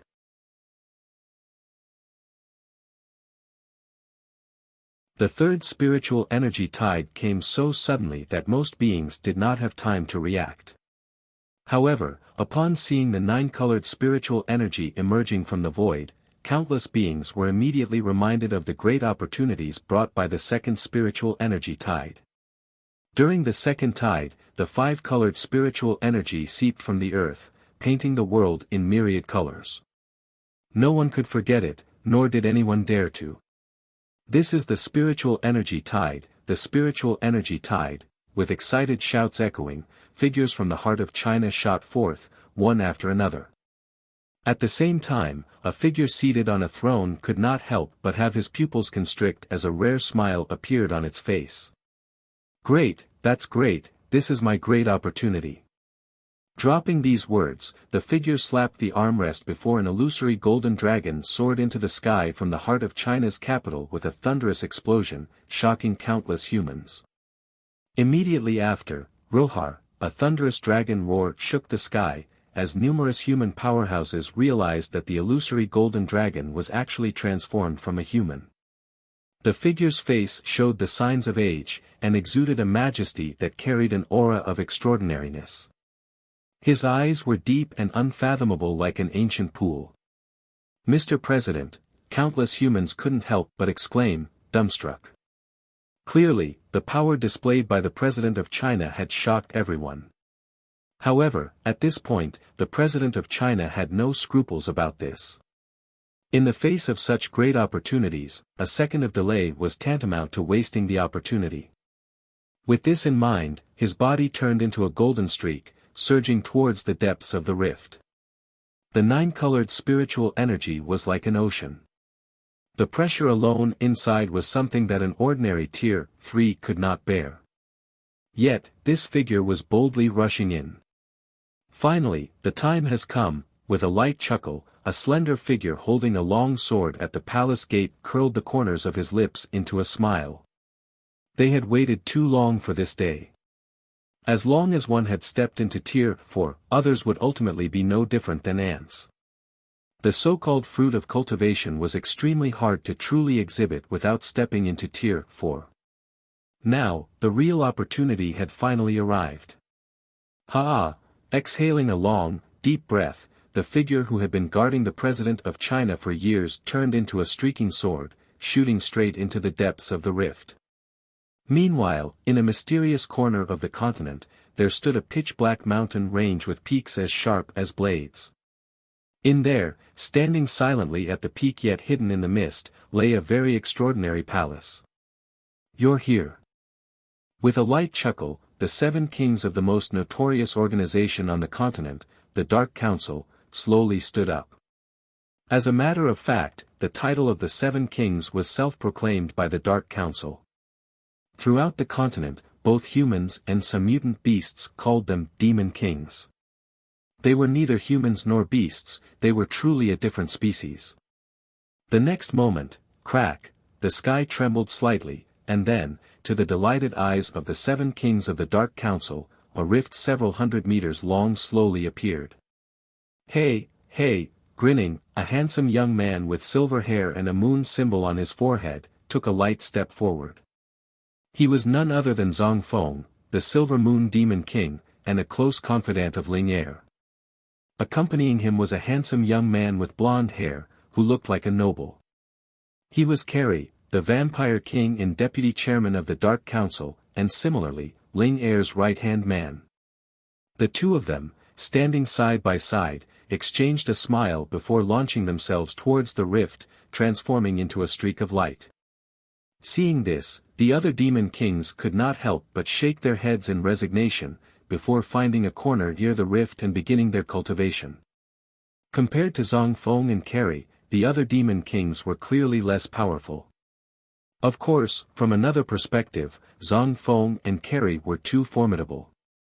Carrie's strength had always been unfathomable, especially after his bloodline awakening, which made him even more terrifying. Zhang Feng, on the other hand, by some stroke of luck gained a formidable partner, a fearsome Silvermoon Heavenly Wolf, whose strength rivaled that of a Tier 3 sovereign. This way, Zhang Feng became the second most powerful position in the Dark Council. Meanwhile, deep within Misty Mountains, Wuxia, who had been closely observing Elsa in the Pocket of Lightning, slowly focused his attention to the outside world. The third spiritual energy tide has arrived, murmuring to himself, Wuxia raised his gaze, looking at the distant sky. In his eyes, the sky resembled a canvas, slashed by a blade countless times, carving interwoven rifts one after another. From smaller rifts, 9-colored spiritual energy seemingly overflowed out, dyeing the sky in myriad colors. Whereas from larger rifts, 9-colored spiritual energy gushed out like fountains, filling the sky with a 9-colored rain. However, the rifts were not just limited to the sky. Void rifts also appeared within the ground and in the deep sea one after another.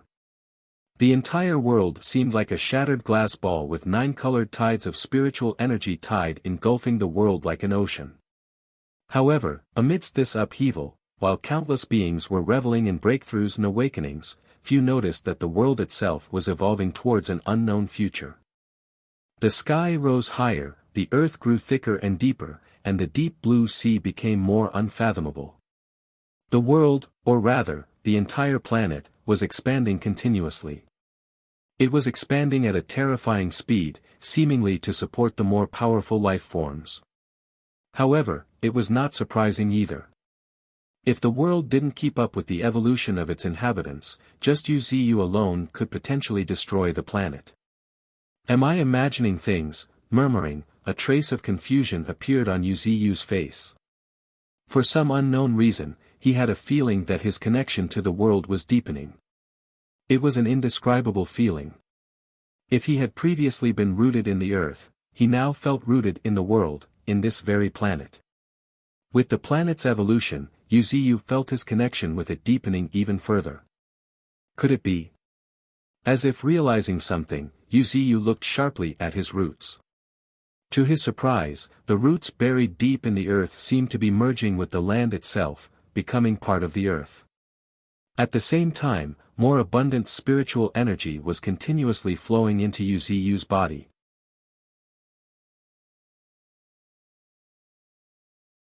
Wuxia felt shocked and somewhat frustrated. He had not expected the world's evolution to affect him in such a way. While this closer connection to the world had its advantages, it also posed potential problems. It was similar to his previous connection with the earth, it was both beneficial and risky. The benefits were clear. For instance, Wuxia could now draw upon the world energy even more forcefully, accelerating his own evolution. However, the downside was equally apparent. If the world were to suffer damage, it could potentially harm Wuxia as well. It might get troublesome, Wuxia expressed his helplessness. Feeling a bit conflicted. Even if he knew it, he could not do anything about it.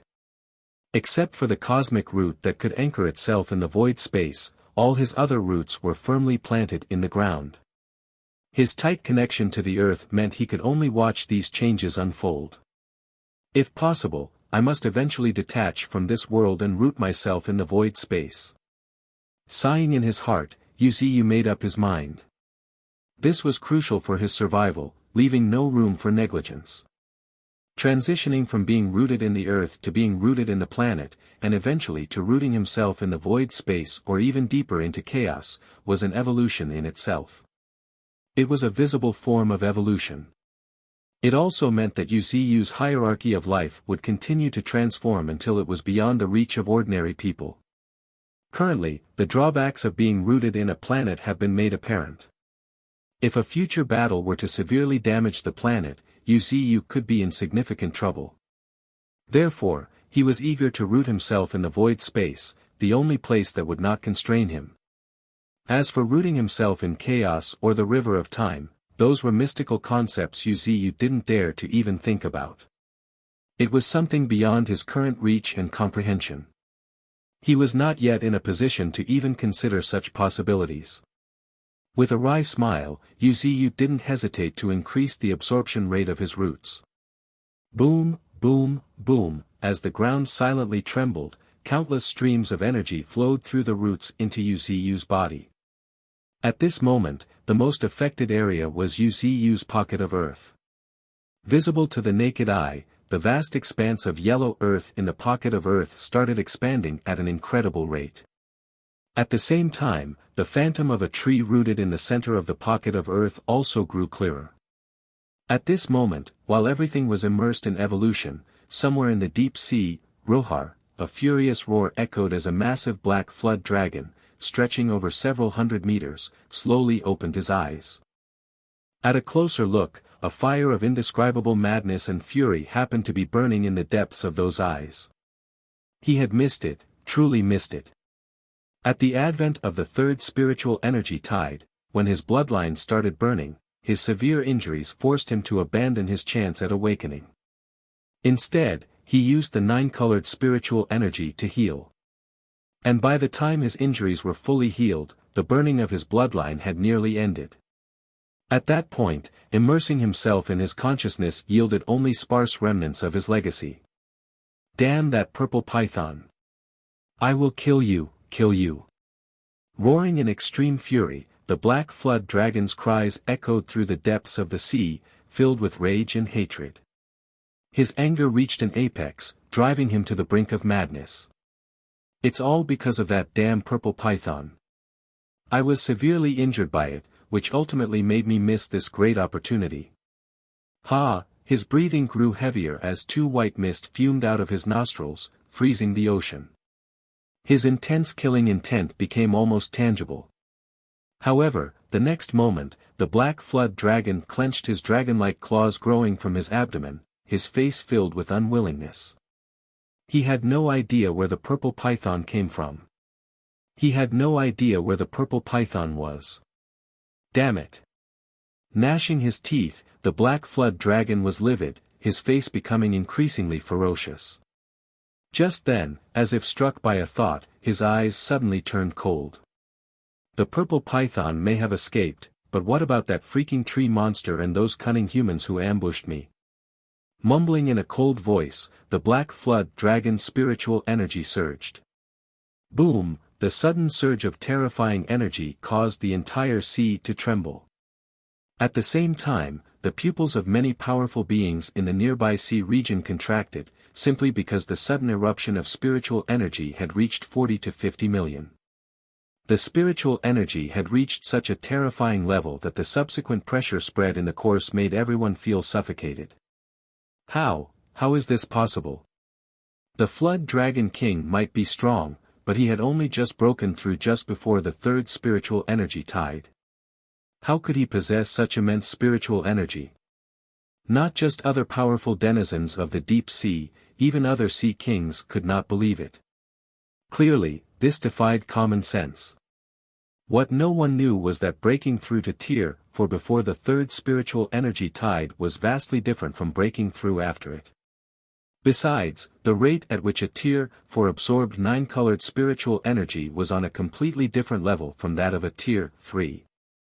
Though the Flood Dragon King had only just broken through to Tier 4, before the third spiritual energy tide, his body was weak and needed substantial replenishment. Abandoning the inheritance and consuming the 9-colored spiritual energy with abandon allowed the Flood Dragon King to fully recover from his weakened state and complete a new round of accumulation. Of course, this was not the most important part. The most critical factor was that with the 9-colored spiritual energy surging at the advent of the third spiritual energy tide allowed the Flood Dragon King to fully absorb a piece of heaven and earth spirit grass it had found in the depths of the dark seas. Unrestricted consumption of 9-colored spiritual energy, combined with successfully absorbing a piece of heaven and earth spirit grass, these two factors had brought a qualitative change in the Flood Dragon King's power. Now, he had a feeling that he could tear his former self of a few days ago apart in mere seconds. This nearly invincible feeling ignited a blazing fire deep in his eyes. Revenge, I'll take my revenge, murmuring to himself, the Flood Dragon King swished his massive tail, shaking the sea with a deafening clap, creating a massive tsunami. Amidst the terrifying waves, a black flood dragon, stretching over several hundred meters, flew towards the mainland. While flying, he raised his right claw as a dark energy ball slowly took shape, spinning. Within a few breaths, the spiritual energy converged with such terrifying momentum that it created a terrifying howl, accompanied by fierce gales and dark clouds rolling in. Humans, die. Glancing at a city already enveloped in 9-colored spiritual energy, the Flood Dragon King hidden in the clouds viciously hurled the energy ball down. Boom! With a thunderous explosion, a coastal town of the Alliance of Southeast Asian Nations was obliterated from the face of the earth. Looking up, the black storm, appearing like an inverted bowl, expanded endlessly, swallowing the entire town in an instant. Not only humans but even nearby mutant beasts could not escape.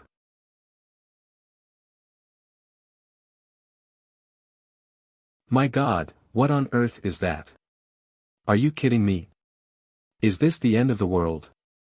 Gazing at the distant horizon, countless humans and even mutant beasts witnessed a magnificent black energy wave erupting from the ground. The sheer force of the shockwave generated winds akin to a Category 12 hurricane, uprooting giant rocks and ancient trees alike.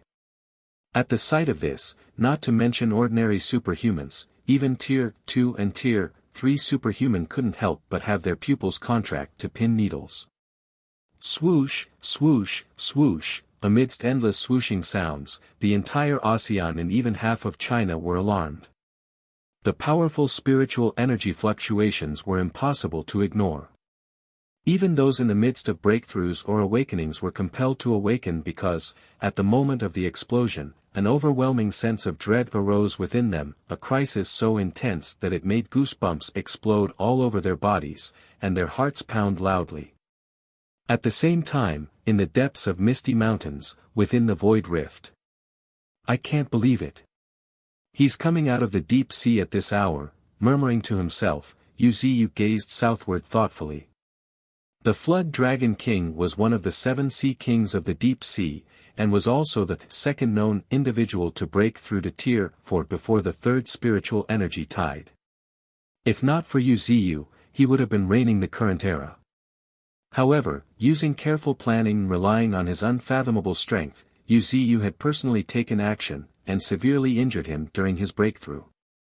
To Wuxia's surprise, he had recovered so quickly. Moreover, judging by his aura, he had already reached the second or even the third realm of Tier 4. Except, his aura was quite unstable, suggesting a most recent breakthrough.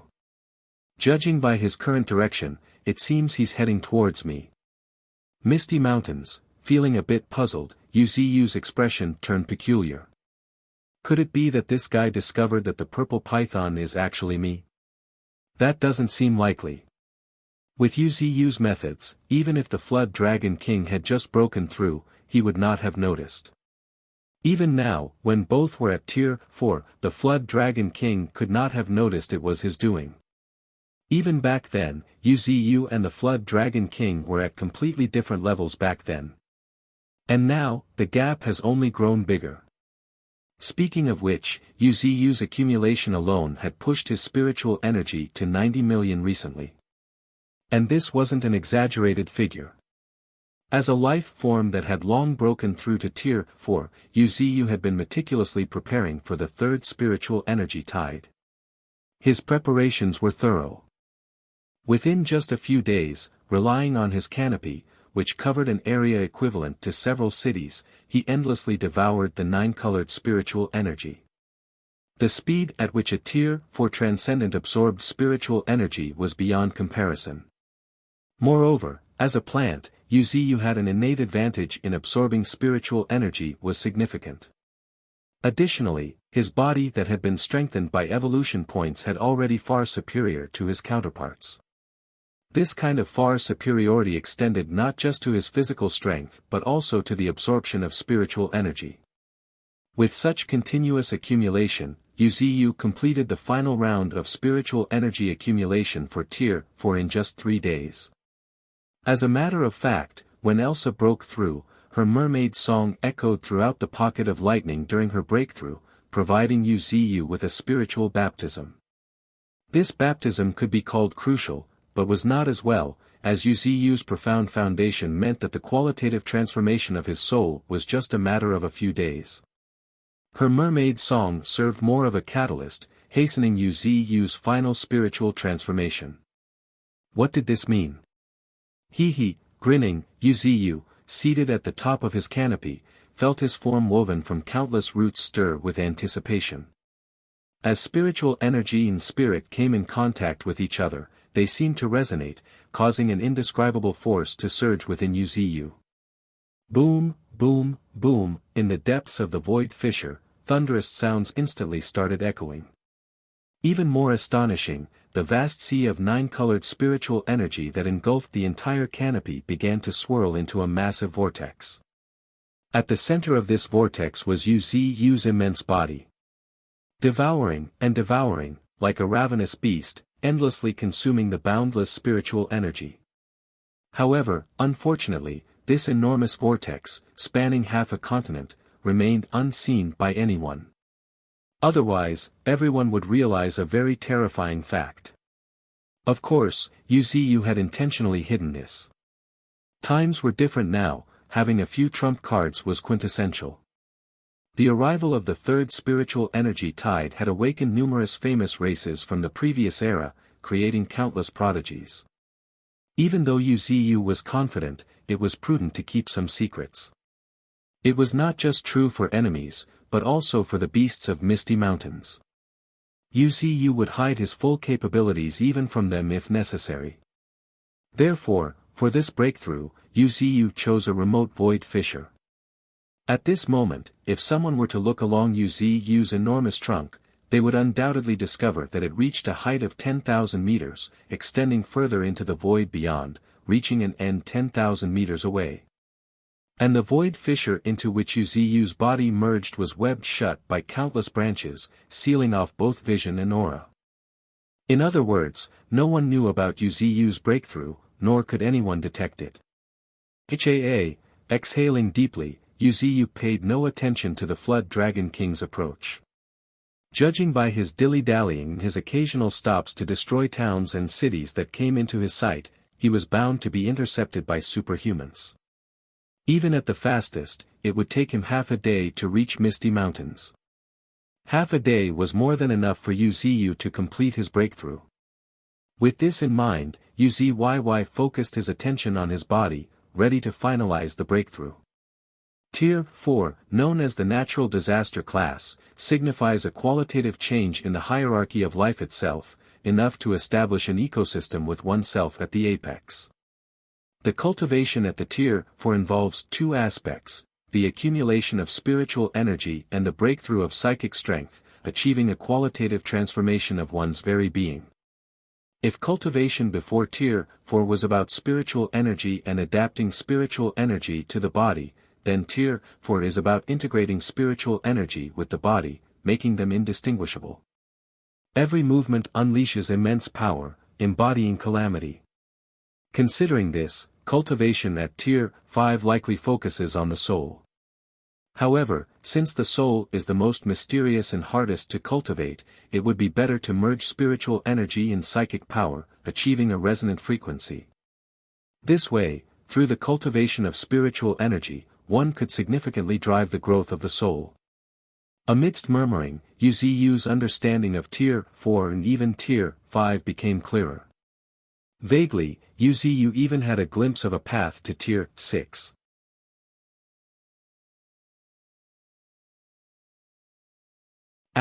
Boom. An increasingly terrifying roar erupted within the depths of the void space. The resonance of soul and spiritual energy stirred a mysterious undulation, whereupon Wuxia slowly felt the world becoming clearer. No, it would be more apt to describe his perceptive abilities getting enhanced at a frightening speed, every moment, and every second. At this moment, Wuxia even believed that spiritual energy was his eyes. In fact, it truly was. Wherever his spiritual energy passed, scenes continuously appeared in his mind. In those images, the veins in his body appeared like rivers, and all the mysteries and oddities of the void were fully disclosed to him. At the same time, beyond the cracks in the void, in the outside world, mutant beasts awakened from slumber, quietly gazing towards the south. At this moment, wherever Wuxia's spiritual energy flowed, everything became clear. This was not Wuxia deliberately using spiritual energy to probe.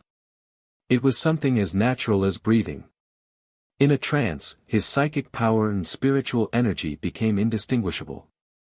So this is Tier 5, murmuring to himself, the figure of Wuxia, sitting cross-legged in the depths of the void space with countless roots intertwined, fell into deep thought. Compared to Tier 4, Tier 5 is indeed somewhat strange. If Tier 4 was an evolution of the hierarchy of life, then Tier 5 is an evolution of the realm of soul. At this moment, my soul and spiritual energy are completely resonating with each other, though I'm still a bit unaccustomed to it. Still, one thing is certain. Tier 5 and Tier 4 are indeed worlds apart. Maybe, as Golden Monkey said, cultivation is the evolution of life. The further one cultivates, the greater is the disparity in the hierarchy of life. Correspondingly, the disparity in strength will also continuously grow bigger. Crack, crack, slightly tightening his fist, thunderous popping sounds echoed instantly in the depths of the void space. Feeling the power surging within him, the corners of Wuxia's mouth slightly curled up.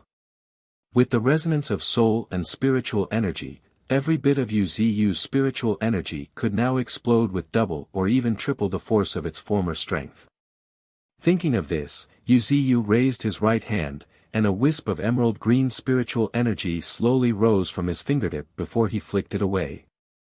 Go!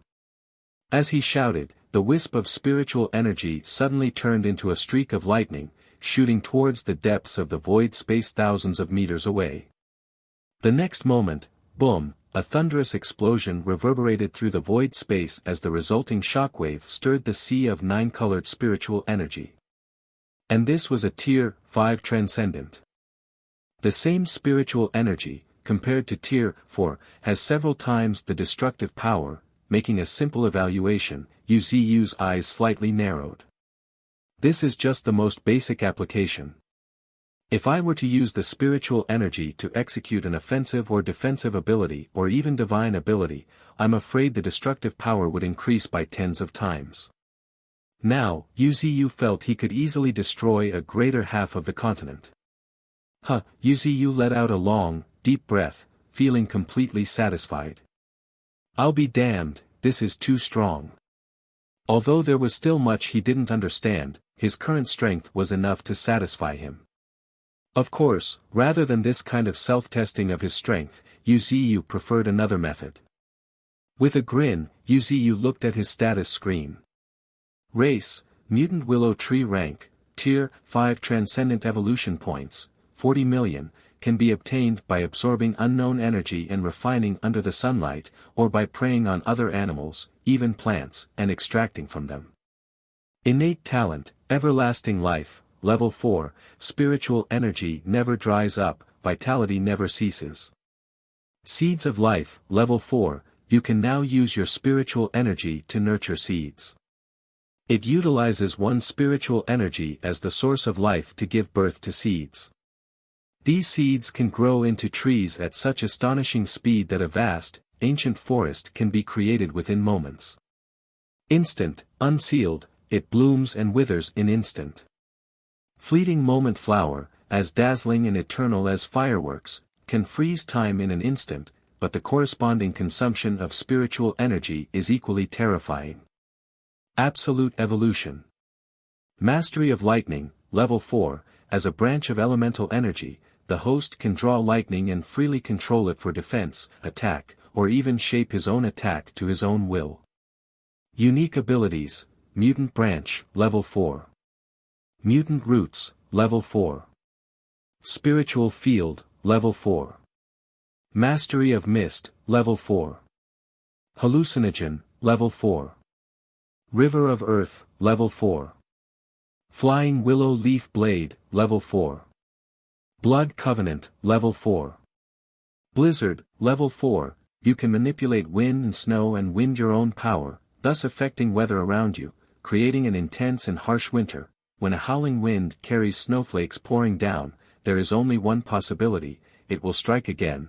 Wood Dragon, Level 4, Half-Dragon Form. Minor Divine Ability, Crystallization, Elementary Level. Feather Firestorm, Elementary Level. Ice Age, Elementary Level. Summon Light, Elementary Level, summons a towering pillar of light to annihilate all, possessing unparalleled penetration and destructive power. Lightning Strike, Elementary Level. Enlarging and Shrinking at Will, Elementary Level. Grand Divine Ability, 9 Realms of Heaven, Elementary Level, 7 realms are open, spanning 10,000 meters, allowing living beings to survive and even replenish their spiritual energy. Calmly going through the familiar status screen, Yuziyu was astonished. He did not expect for this breakthrough to not bring forth breakthroughs in his various abilities. After all, when he broke through to Tier 4, his various abilities had advanced as well, saving him a lot of evolution points. But surprisingly, none of these abilities had advanced. Is this a cue to use evolution points for strengthening? Yuziyu was a bit perplexed and puzzled. However, the very next moment, as if sensing Yuziyu's thoughts, a cold system prompt echoed in his ear, ding, post, Tier 4, cultivation is more diversified, each direction requires the host's decision.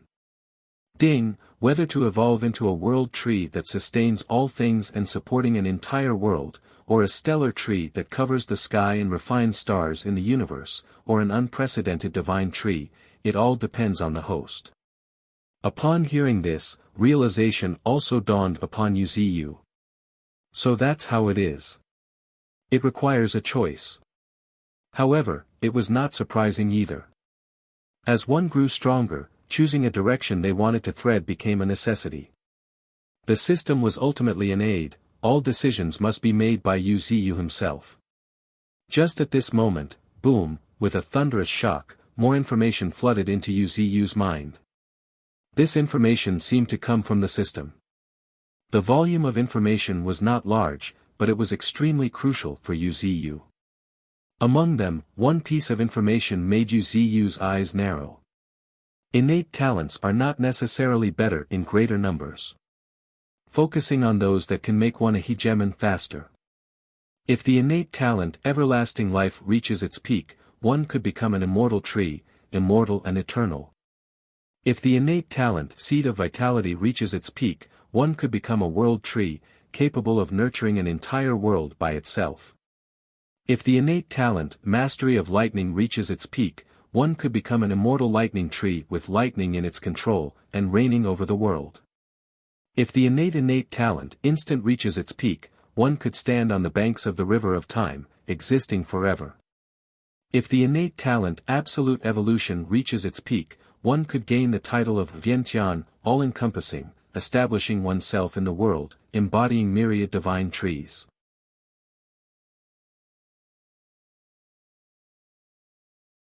Innate talent is the essence of all things in the world. Feeling the influx of information in his mind, Wuxia couldn't help but sigh after a long while. No wonder the system suddenly reminded me. It was probably worried that I would, like before, focus on multiple innate talents simultaneously, thereby slowing down my evolution. Still, it's certainly beneficial for each innate talent to reach its pinnacle. Wuxia could already imagine the terrifying potential of each innate talent based on their descriptions alone. Cultivation was like rowing a boat against the current. If one didn't advance, they would fall back.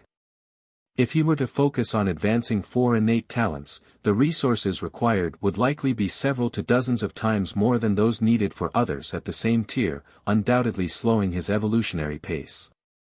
The slowing down of his evolution meant the acceleration of the evolution of other creatures.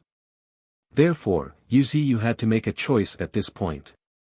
He had to decide whether to focus on one innate talent, advancing it to its peak as quickly as possible, and then cultivate other innate talents, or to cultivate all innate talents simultaneously. Grinning, Wuxia promptly sprang into action, without a second of delay. He was not foolish, he knew where his advantages lay. The reason Wuxia was invincible in the world now was that he evolved faster than others. If his evolution speed slowed down, just the fact that every single part of his body was a treasure would be enough to make countless transcendents drool with envy. Thinking of this, Wuxia stated in a deep voice, "System, I will focus on one innate talent and supplement it with other innate talents." Ding, confirmed. Now please choose the innate talent for advancement. This innate talent will automatically advance with your breakthroughs. As for the other innate talents, they will require a massive amount of evolution points. Okay. Wuxia nodded his acknowledgement. As for which innate talent to choose? After a rare moment of contemplation, Wuxia focused on the 5 innate talents. The everlasting life was his innate talent from birth, and provided him endless spiritual energy and unending vitality. It was quite a formidable innate talent. As for the seed of vitality, the innate talent he had acquired from the blood vine, Wuxia did not even give it a thought. In terms of survival ability, it couldn't compare to the innate talent everlasting life. In terms of offense, it couldn't compare to the primary offensive innate talent mastery of lightning. It was more about nurturing a world, which didn't align with Wuxia's philosophy. As for the innate talent mastery of lightning, after some thought, Wuxia also decided to pass on it. Purely offensive, though terrifying, his main body was a plant, limiting his speed compared to others at the same level. If he could not win in a fight, he would not even be able to escape. Whereas the innate talent instant was a powerful innate talent derived from the aurora, which at its peak, allowed one to stand at the banks of the river of time. One could already imagine how powerful it was. However, after a second thought, Wuxia shook his head.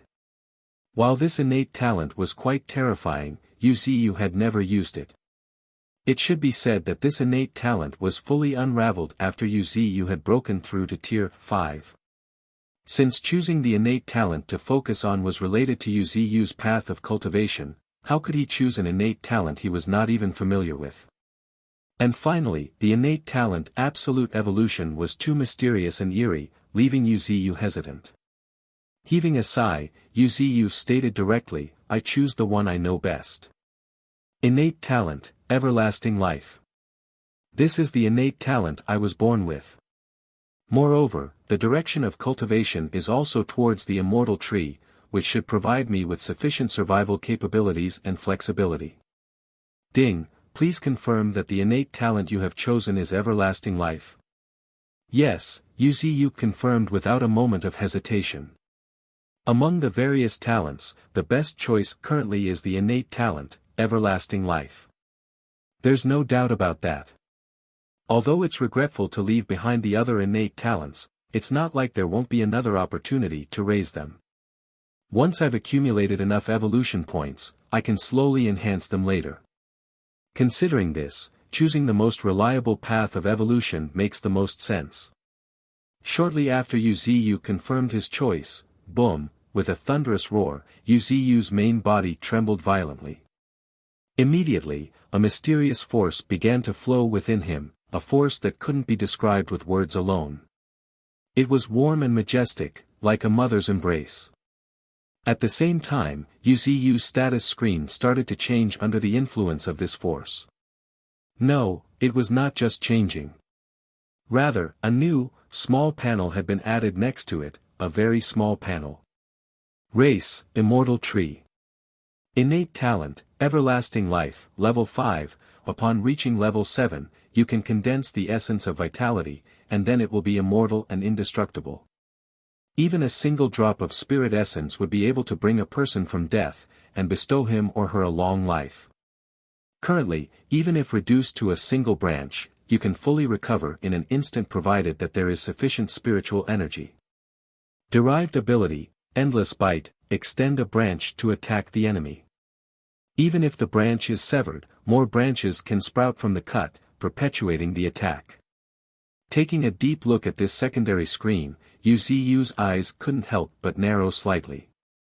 Wuxia reckoned that this was the evolution template of the Immortal Tree. Based on the Immortal Tree, its abilities would all be related to immortality.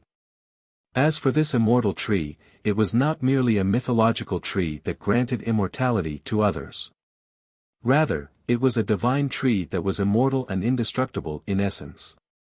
As Wuxia continued to evolve, this Immortal Tree's status screen would also expand. Of course, by the looks of it, this secondary panel did not require Wuxia's intervention. It would continue to change with Wuxia's evolution. Upon closer inspection, the secondary panel appeared to be surging with a myriad of fuzzy words, likely representing numerous abilities that were yet to be nurtured. However, since Wuxia had just evolved, these abilities hadn't had the time to be nurtured. Once Wuxia had settled a bit, this secondary panel would naturally become more elaborate. The main status screen, on the other hand, remained the foundation of Wuxia's power. If my guess is correct, the various abilities of the Immortal Tree will integrate with the main status screen. In other words, my future abilities would have an added characteristic of immortality. For instance, the Wood Dragon ability, if endowed with the immortality trait, might gain life, and actually become a true dragon. Vitality Dragon, or maybe Immortal Dragon. These names don't sound nice. How about this? The Azure Dragon, also known as Canglong. One of the 4 spirits of heaven in mythology. There's a saying that describes it: the Eastern Azure Dragon is most benevolent and spiritual, from its horns to its tail, glows brightly in the court. If such a creature could truly be nurtured, my strength would increase by several levels, potentially even allowing me to challenge Hegemon Realm creatures. Author's note: the Immortal Tree, as the name suggests, is an immortal divine tree and one direction of the protagonist's evolution. There are many more such evolutions, but focusing on this evolution for now maximizes survival ability and accelerates progress.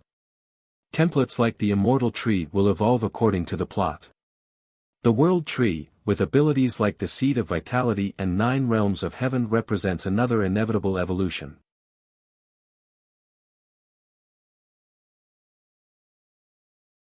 Just as Wuxia was about to complete his breakthrough, about 300 kilometers away from Misty Mountains, Rohar. Amidst a deafening dragon roar, a black flood dragon, hundreds of meters long, surrounded by swirling dense, dark clouds, swooped down. And not far from the dark clouds, superhumans happened to be hovering straight in the sky, one after another. That evil dragon, a superhuman, screamed in rage, gnashing his teeth, as he stared fixedly at the black flood dragon lurking deep within the dark clouds. Nearly 30 cities were destroyed by him with a mere wave of his claws. Even with the evacuation warnings, numerous cities still suffered heavy losses. Besides other things, there are tens of millions dead and injured, with even more humans displaced. So this is the evil dragon's retaliation. But it isn't just China. Even the losses of the alliance of Southeast Asian nations are considerable, ever more terrifying. Rumor has it that several ancient monsters from the most mysterious temple of the ASEAN had tried to stop this evil dragon, but it had killed almost all the ancient monsters that had emerged from the temple in just half an hour. If it weren't for the mysterious power protecting the temple, it would have been destroyed as well. Heaving a sigh, a figure couldn't help but bent over slightly. Let's retreat. This evil dragon is far beyond us. Saying so, the figure turned around. What? The figure first to speak suddenly shouted in disbelief. Retreat? How can we retreat? You should know. Before he could finish, the figure that had turned around added, this is an order from the top. Moreover, according to the analysis from the Spiritual Energy Monitoring Bureau, this evil dragon appears to be heading towards Misty Mountains. We have no reason to stop it, nor the ability to. Just as these words rang in everyone's ears, the figure broke into a fit of violent cough. Cough, cough, as he raised his hand and looked, a crimson-color phlegm mixed with fragments of internal organs entered his sight. He was a peak tier 3 superhuman, an emperor of the world. He believed that he could dominate the world. However, he hadn't expected that just withstanding the shockwave from the evil dragon's attack had left him critically injured. The figure broke into a miserable laughter as a gloom surrounded him. Then, he lifted his feet and hurried away. My time is running out. I've to settle everything in the time I've left. As for this, I don't want to get involved in this mess.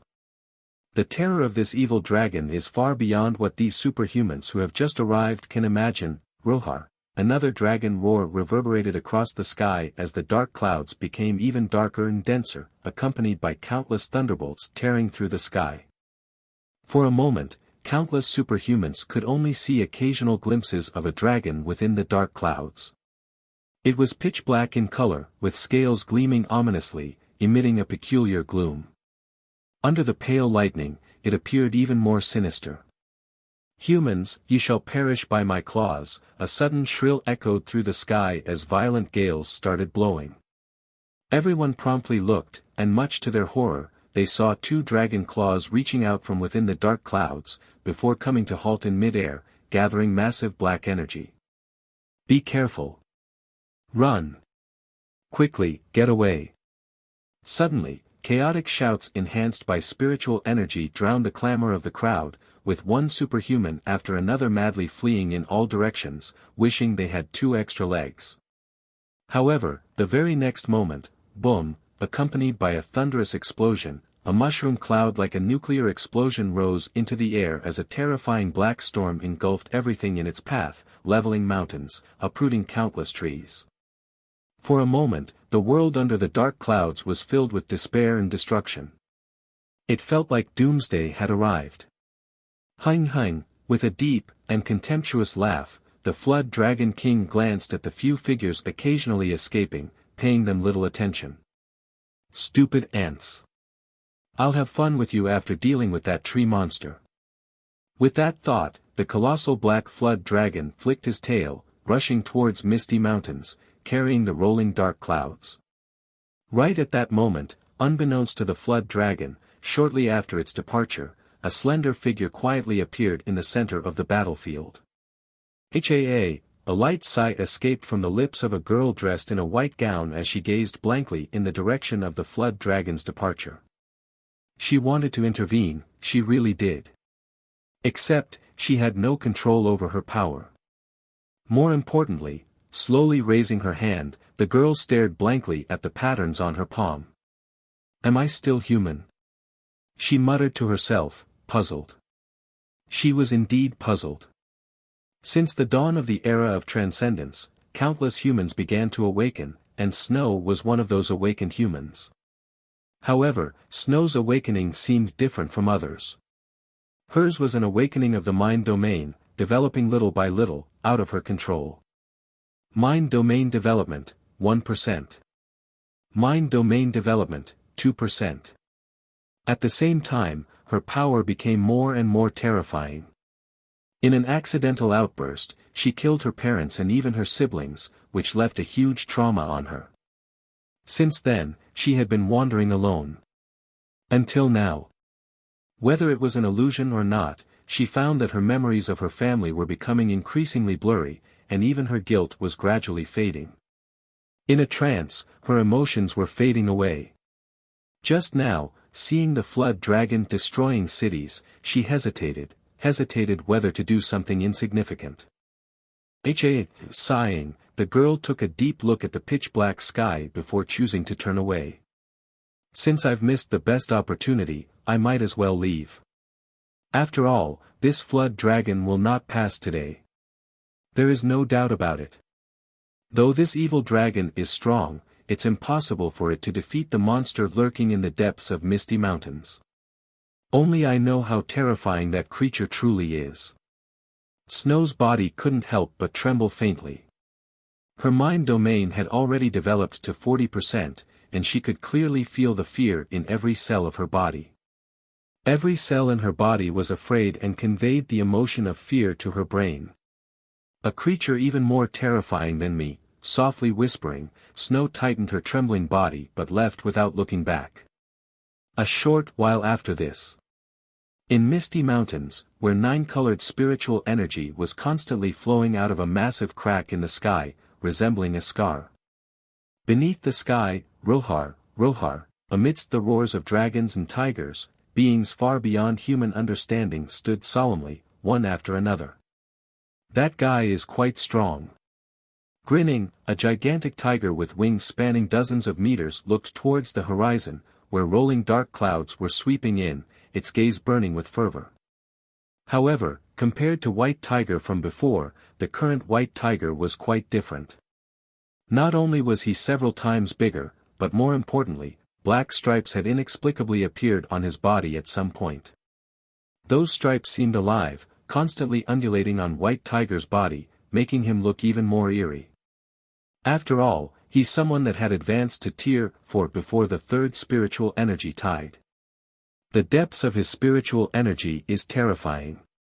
Narrowing his eyes slightly, Golden Monkey, with eyes sparkling like the starry sky, stated while standing silently atop the mountain.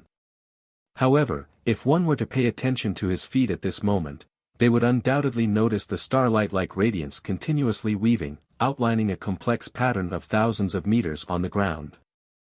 Shift stars and change constellations, overturning the sun and moon. The innate divine ability Golden Monkey had now absorbed the power of the rivers and mountains, all for the sake of that one dazzling strike.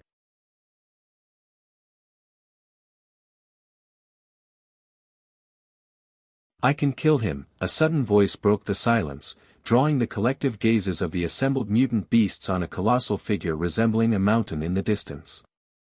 It was a dragon, with wings folded on its back, and majestic dragon eyes, as cold as ice. Its body happened to be still transforming, bringing excruciating pain every second and every moment. He was Sarcosuchus, and earth-yellow dragon scales happened to be turned outward. Adding more to the shock, a pair of blood-stained dragon horns, tearing through the skin on his head, were slowly emerging. He was dragonizing. It was his most terrifying ability, which allowed him to fully transform into a rock dragon, unleashing strength far beyond his current level. As a matter of fact, since Sarcosuchus' physical body had already broken through to Tier 4, using dragonization, his physical strength would increase by at least 1 to 2 levels. At that point, how strong Sarcosuchus would be, no one knew. This was why Sarcosuchus was confident he could kill the Flood Dragon King. Still, it was going to be a real battle to the death, and it was difficult to tell who would win. If you're serious, I can try to seal this area, sealing all spiritual energy. At that time, you can fight him head-on in a raw hand-to-hand fight.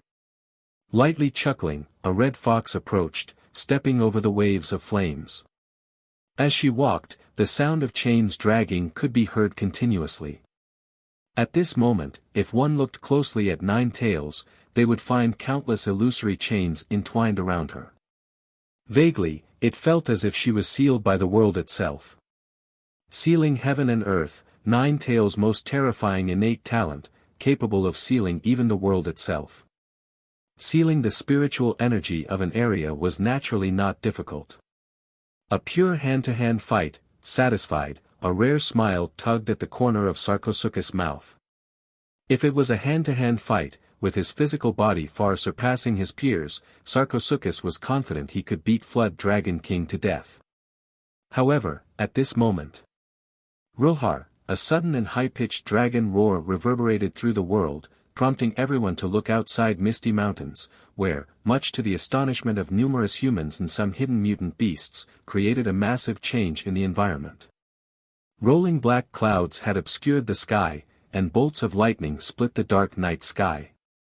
"Tree monster, I've come for my revenge," amidst a voice filled with anger, a flood dragon several hundred meters long emerged from the thick, dark clouds. Ho! Spiritual energy surged, creating a howling gale so ferocious that it even blew away the perennial white mist shrouding Misty Mountains, giving a clear view of the sky above Misty Mountains to superhumans and other mutant beasts. "Is this for real? Are you kidding me?" Amidst exclamations of shock, the faces of countless superhumans and the Flood Dragon King changed dramatically. Because at this moment, a long space rift, a kilometer wide, in the sky above Misty Mountains, with nine-colored spiritual energy bursting forth from inside, dyeing the sky in myriad colors, entered their sight. And deep within that crack, countless people saw an indescribably thick tree trunk extending. Although the treetop was not visible, everyone could imagine the magnificence and terror of that towering tree. However, there was something more terrifying than this. It was the sight of mutant beasts standing calmly one after another. Among these mutant beasts, there was one that happened to be as large as mountains, crouching in a corner. It resembled dragons. And just a glance at its cold, menacing presence sent chills down one's spine. One stood in the sky, with wings spread wide over dozens of meters, resembling a giant tiger, but with a golden vertical eye on its forehead. This was not all. Crackle, suddenly, a purple bolt of lightning split the sky, prompting everyone to turn their heads, where they saw a purple dragon diving down from a sea of purple lightning in the sky, as if from myth and legend. Rilhar, a dragon roar not inferior to that of the Flood Dragon King reverberated across the sky as bolts of purple lightning, as thick as water barrels, converged on the purple dragon's horns. "Is this the revival of the mythic era?" Mumbling in a voice filled with disbelief, a superhuman couldn't help but rub his eyes. The other superhumans beside him were not faring much better. Of course, compared to these superhumans and even some mutant beasts, the face of the Flood Dragon King hidden within the dark clouds turned cold. So many tier 4s. Slightly stunned, Flood Dragon King's eyes turned as cold as ice. Indeed, Misty Mountains must be eradicated as soon as possible. An insignificant place like this had gathered so many powerful beings. If not dealt with soon, it would become a major threat. With these thoughts in mind, Flood Dragon King's spiritual energy surged, and he roared loudly, 3 years ago, Misty Mountains, you killed our Sea Clan sage. This hatred is, however, before Flood Dragon King could finish speaking, a tiger roar suddenly echoed through the horizon. Damn it, why talk so much? If you're going to fight, then fight. With these words, White Tiger spread his wings and transformed into a streak of light, charging at Flood Dragon King. However, before White Tiger could reach Flood Dragon King, a cold snort, coming from nowhere, suddenly reverberated through the world. Immediately, under the stunned gazes of countless humans and other mutant beasts, the pervasive white mist gathered once again, even engulfing Flood Dragon King. We can't see anything. Voices filled with astonishment erupted as superhumans spread their senses, one after another, only to find nothing, as if their efforts had sunk into the sea. With bewildered faces, the superhumans looked at each other in confusion. Meanwhile, deep in misty mountains. "We pay our respects to the divine tree, we pay our respects to the divine tree," shouting in unison, countless mutant beasts promptly stopped what they were doing. Even White Tiger, who was charging at Flood Dragon King, made a sudden stop and respectfully turned to look at the towering tree behind them. No more words were spoken, and none were needed. With a slight ripple of spiritual energy, the figure sitting cross-legged atop the towering tree's canopy slowly extended its right hand. The next moment, boom, with a loud noise, under the astonished gazes of Nine Tails, White Tiger, and other mutant beasts, a hand emerged from the 1,000-meter-long void crack. Clearly, it was woven from countless branches, yet it was quite vivid and lifelike. What was more terrifying, as this hand emerged from the void crack, it grew bigger and bigger. In an instant, it transformed into a giant hand covering the sky. "What?" Shouting in a voice filled with disbelief, Flood Dragon King's face changed dramatically. But before he could react, the giant hand that spanned across the sky, clenched suddenly, capturing Flood Dragon King's several hundred-meter-long body in its palm. "Even if I use only the power of a peak tier 4, killing you is as easy as crushing an ant," a cold voice suddenly echoed in Flood Dragon King's mind, making him shudder. Simply because at this moment, he felt his body's spiritual energy being devoured instantly. What was more terrifying was that even his life force was being drained. "This can't be," Flood Dragon King opened his mouth, wanting to say something, but he suddenly felt his vision go black as the giant hand squeezed tightly. Immediately afterward, the giant hand retracted into the depths of the void crack, taking with it Flood Dragon King, prompting Nine Tails and White Tiger to look at each other in dismay. "In the coming days, I will take root in the depths of the void crack while you recuperate. Then, after a few days, prepare to travel to another continent."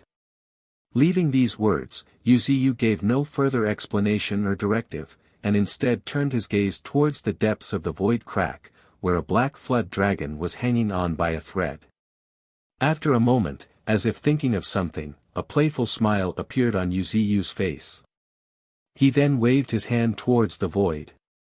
Hiss, with a sudden hiss, a colossal purple python slithered towards Flood Dragon King, drawing an S shape. "In just a few days, you still came looking for death." Mocking in a playful and hoarse voice, as Flood Dragon King's eyes burned in fury, the purple python opened its massive jaws, revealing its fearsome fangs, and bit down hard on Flood Dragon King. Crack, crack, a searing pain, that traveled to the bone, filled the Flood Dragon King. However, more terrifying than this was the sinking feeling gripping Flood Dragon King's heart. You've actually allied with the tree monster." Even now, Flood Dragon King found it hard to believe, and was nearly driven mad.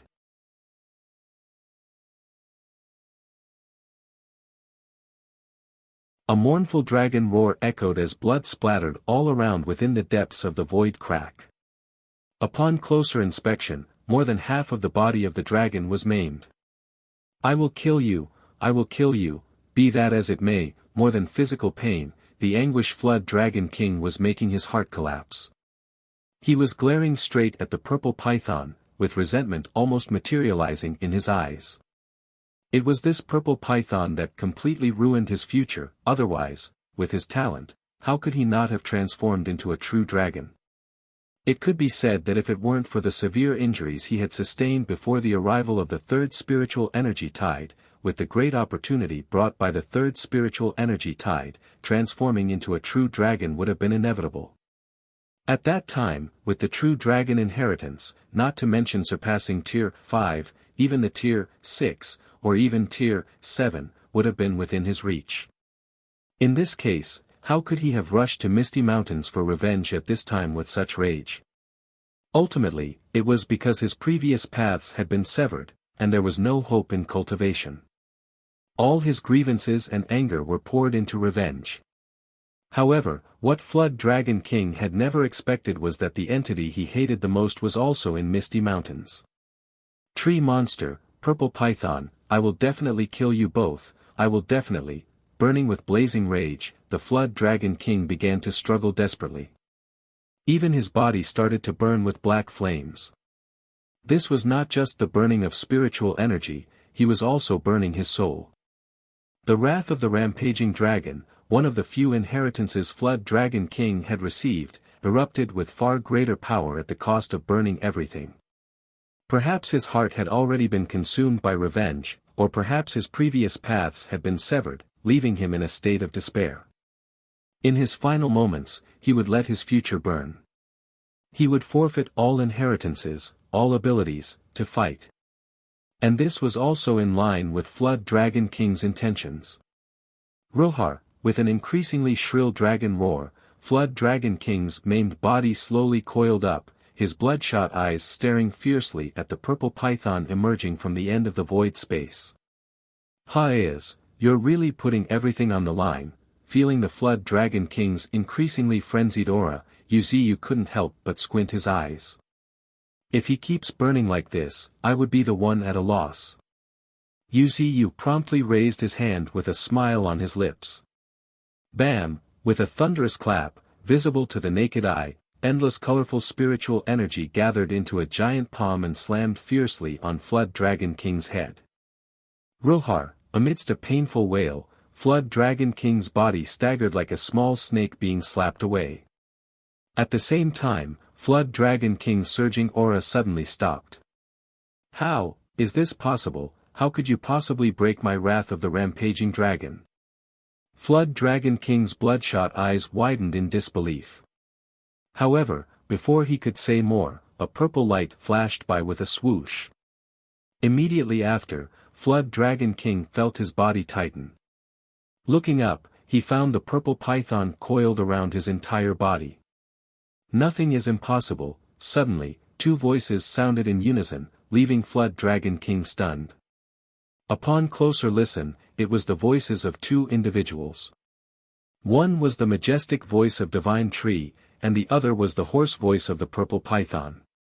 However, at this moment, these two voices seemed to overlap vaguely, emitting an inexplicable eeriness. Once you were an ant, and now you are still an ant, the overlapping voices echoed again as Flood Dragon King felt his body gradually tightening. Crack, crack, one cracking sound followed another as his bones shattered. Yet, Flood Dragon King's eyes were fixed on the slender figure sitting cross-legged on the crown of the tree at this moment. You are actually the same. Before the Flood Dragon King's words could finish his sentence, crack. With a sudden crisp sound, the several 100-meter-long Flood Dragon's body completely shattered. Even his complexion became deathly pale.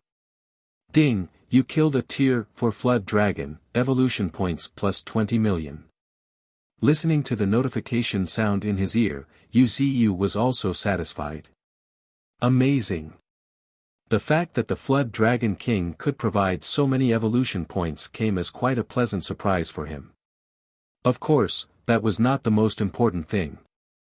Species like the Flood Dragon King, which only existed in legends and were on the verge of ascending to become true dragons, were treasures themselves. His scales could be used to forge armor. His bones could be used to create divine artifacts. Not only that, his flesh and blood could also cultivate mutant beasts. Even his spiritual energy and soul had their uses. Thinking of this, Wuxia did not hold back. Snap! Wuxia snapped his fingers, before footsteps echoed in the depths of the void space, seemingly in a response to Wuxia's call. Tap, tap, tap, the footsteps were light, like a dance. At this moment, at the end of the void space, a pair of eyes mixed with greed and excitement gradually emerged. Zilien, devour his flesh and blood to your heart's content. Yes, master, responding, Zilien's figure promptly turned into a purple streak, pouncing straight on the Flood Dragon King's carcass.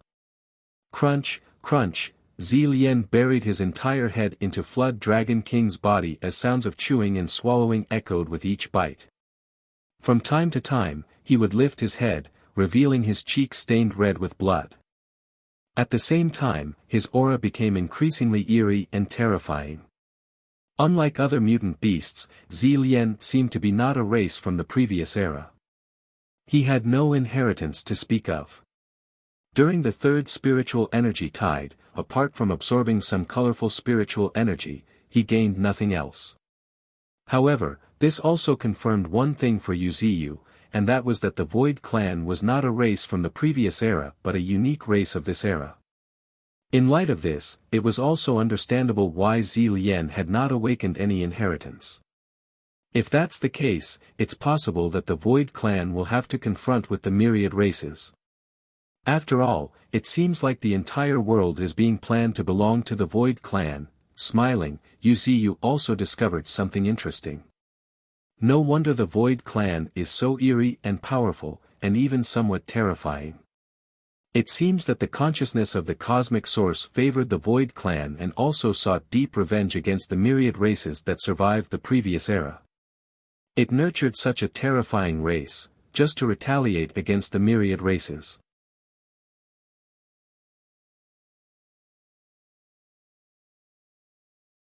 As it stands, Yuziyu knew that most of the Void Clan lived deep within the void space. The so-called depth of the void space was somewhat similar to the backside of the universe. However, it was extremely vast. Its scope was no less than that of the universe itself. This was also the reason why Yuziyu had yet to encounter a single void creature after coming to the void space. This place, raising his gaze slightly, Yuziyu took a look around. The space here seemed distorted, full of strange and colorful phenomena. There was no denying that it was a dangerous world. Strangely, trees and even some rocks could be seen floating everywhere. Yuziyu reckoned that when he tore apart space, a piece of land was sucked in by the resulting spatial turbulence. And after being pulled into the void crack, the land got reduced into various fragments, silently drifting in this void space. The further region of the void space was pervaded by coldness and darkness. The void space is like another universe, nurturing all kinds of monsters here. According to Zilien, although there are many of these monsters, no two are completely alike. Their grotesque appearances vary, just like their respective horrors. Still, they are all driven by an insatiable desire for evolution, driving them to ceaselessly kill and evolve. Murmuring to himself, Yuziyu's understanding of the Void Clan became clearer. If I'm not mistaken, in the near future, these guys would surge from the depths of the void space with deep malice, devouring this world and even the universe. It wouldn't be like the small-scale skirmishes happening now. It would be a vast war that could potentially affect the entire universe. Slurp, Yuziyu licked his lips in excitement.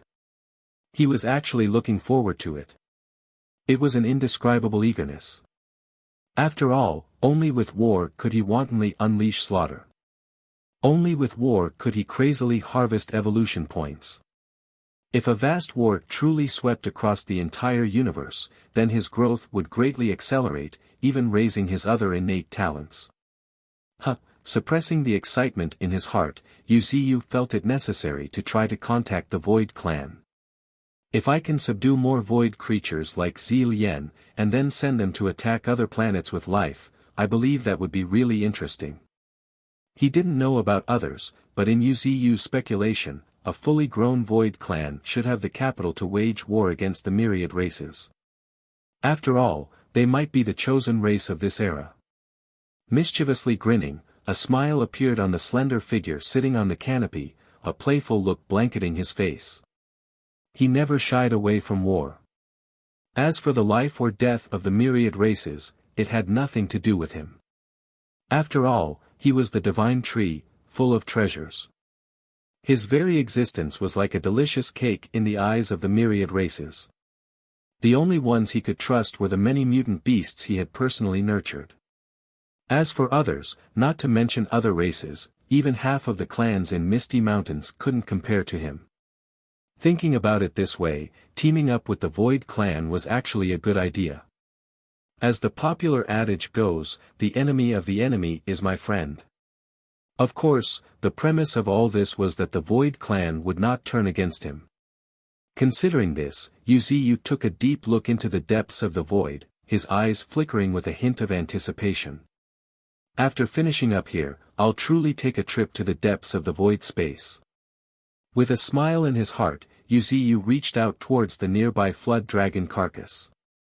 Boom, accompanied by a terrifying suction force, a clear phantom rose from the flood dragon's body. This was the soul of the flood dragon. Except, the current flood dragon soul was full of fear and despair, looking at Wuxia with indescribable terror.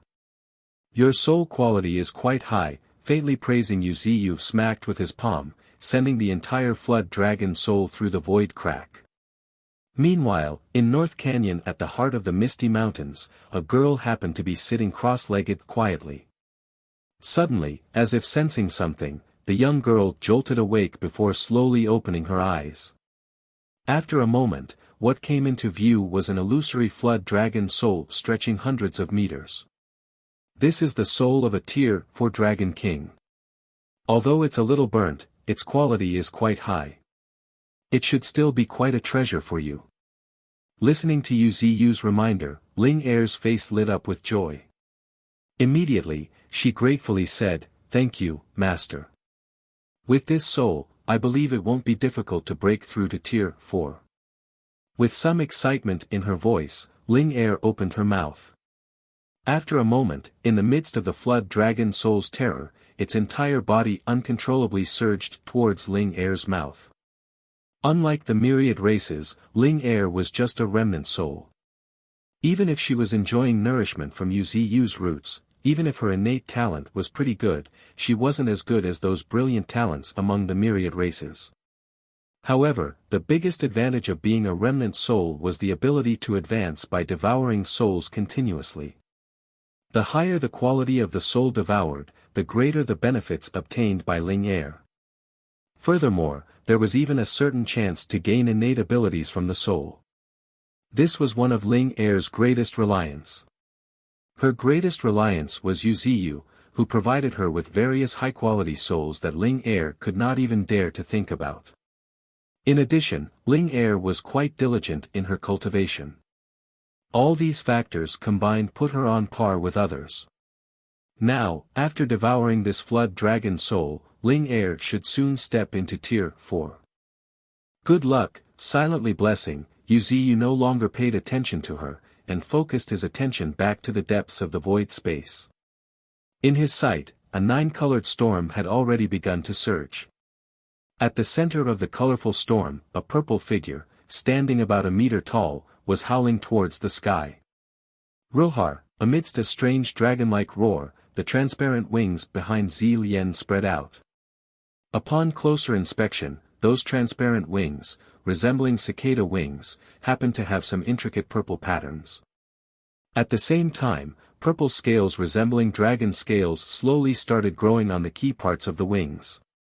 So, he has also advanced to Tier 4, Wuxia's eyes narrowed slightly, expressing some admiration. He couldn't help but admit that the Void clan was truly blessed. Merely by devouring flesh and blood, they could complete their evolution, and more importantly, they could even evolve their abilities they needed through their own strength. TSK, Wuxia clicked his tongue, becoming even more convinced that the Void clan would eventually become the enemy of the myriad races. You're tuning into the Han Li's Wuxia Adventures YouTube channel. We're so grateful for your support, and don't forget to subscribe to join us on this incredible journey through captivating stories. Your generosity through donations truly makes a world of difference, as it's the primary source of revenue that allows me to expand and enhance this channel for you. Thank you from the bottom of my heart for being a part of this adventure.